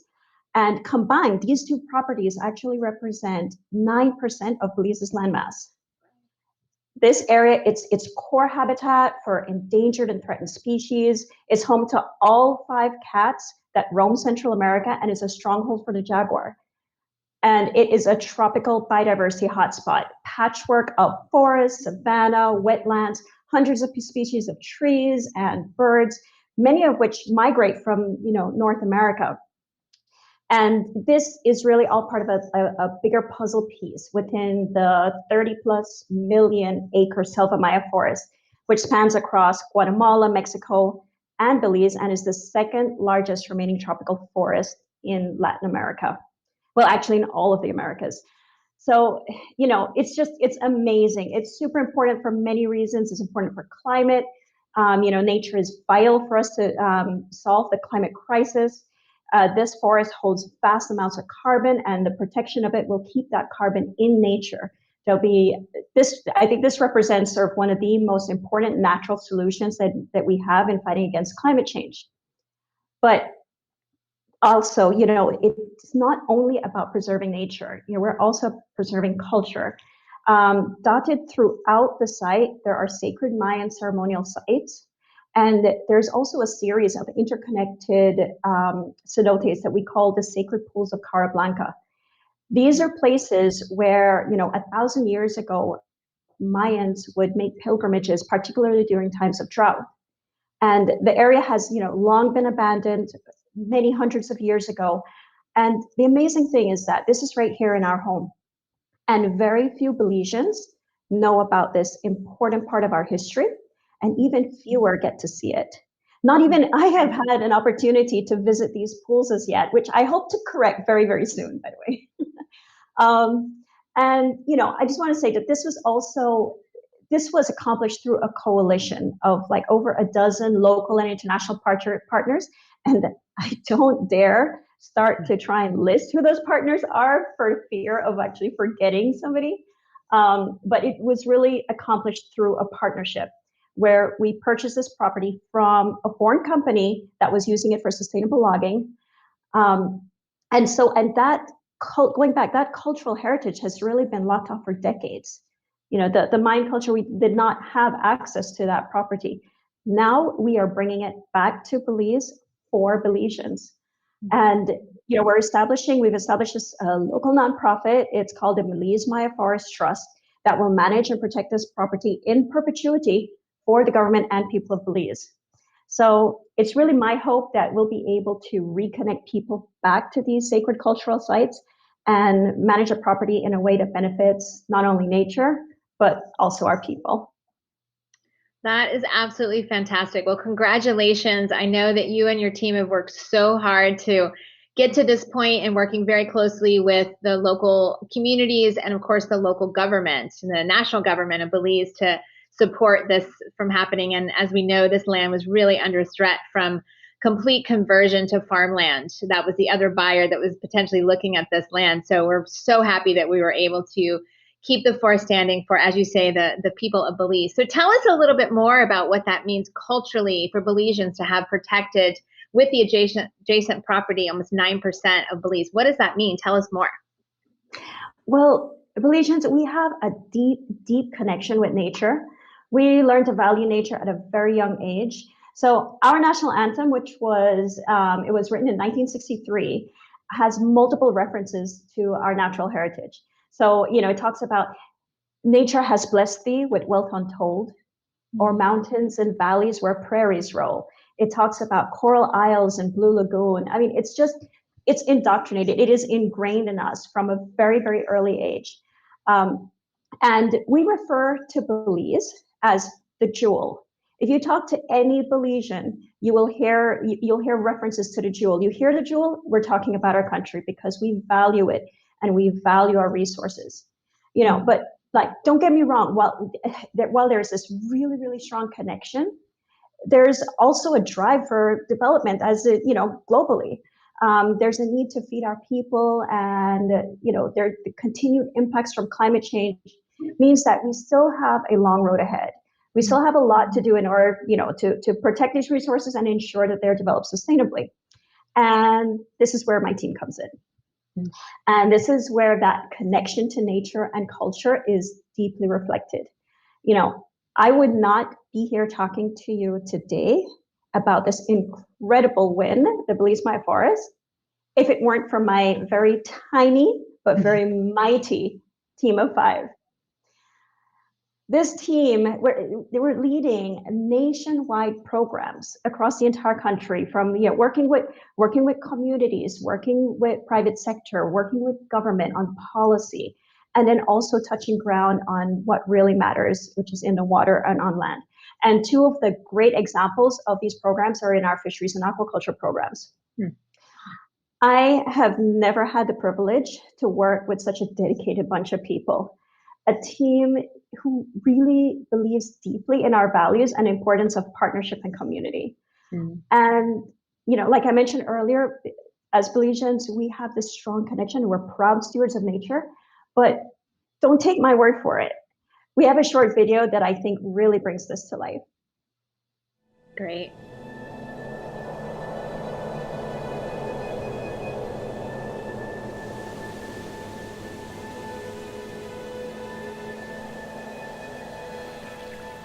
I've been a fisherman since I was, say about 17, growing up. Me and my friends my age, we used to have like 8, 9, 10 hog snappers just right around us. Now, if you see one of those, you're happy. You don't even want to shoot it because you're so happy to see one. Everybody went wild, you know. Everybody started buying boats and heading out to sea more, you know, stay out longer. We used to try to save our area by not catching the young stuff, you know. We have a lot of poachers here too. We don't have enough enforcement. All those things need to stop, otherwise we're going to lose our reef. You can't stop somebody from killing a parrotfish. It's not on the endangered species list, it's not on the don't take list. And it hurts to see, you know, it going away so fast. The only way to give the sea a good chance of surviving and replenish itself is alternative like this seaweed farm we have here. You know, you try to teach people how to plant seaweed so they can give the reef a little break. The more seaweed we plant, the more creatures we're going to have, the more livelihood the whole area is going to have. Here, the water quality is so good, they say there's a lot of nutrients in it.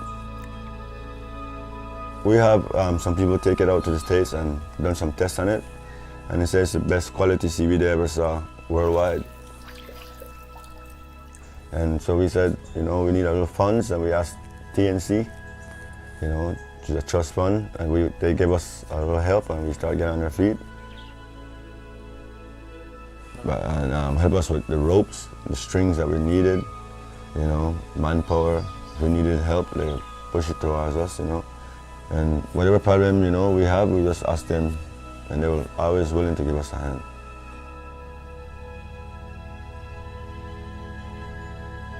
The only way to go forward is try to preserve some stuff for the younger generation, because if we wipe it out, then there's nothing for them to see.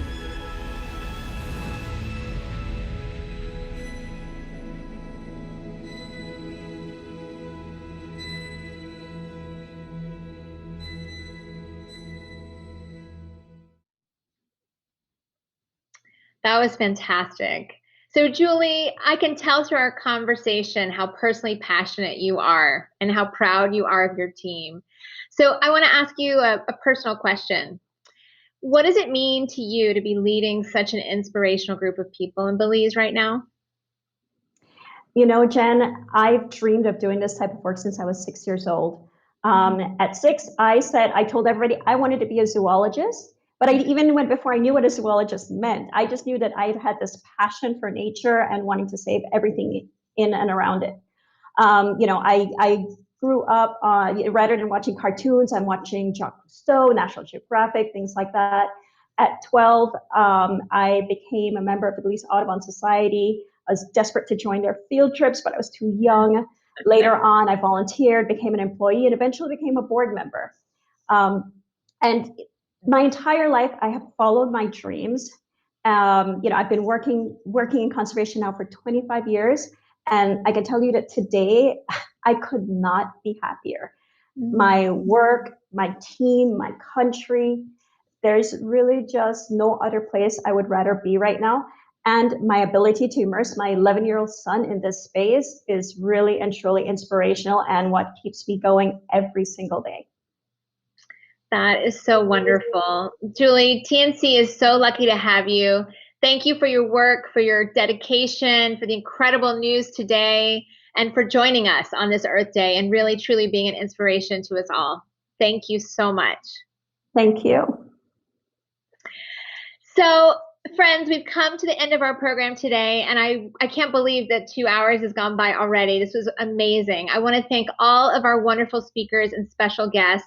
And I hope you are as inspired as I am by the incredible work they do every day to create a world where people and nature thrive.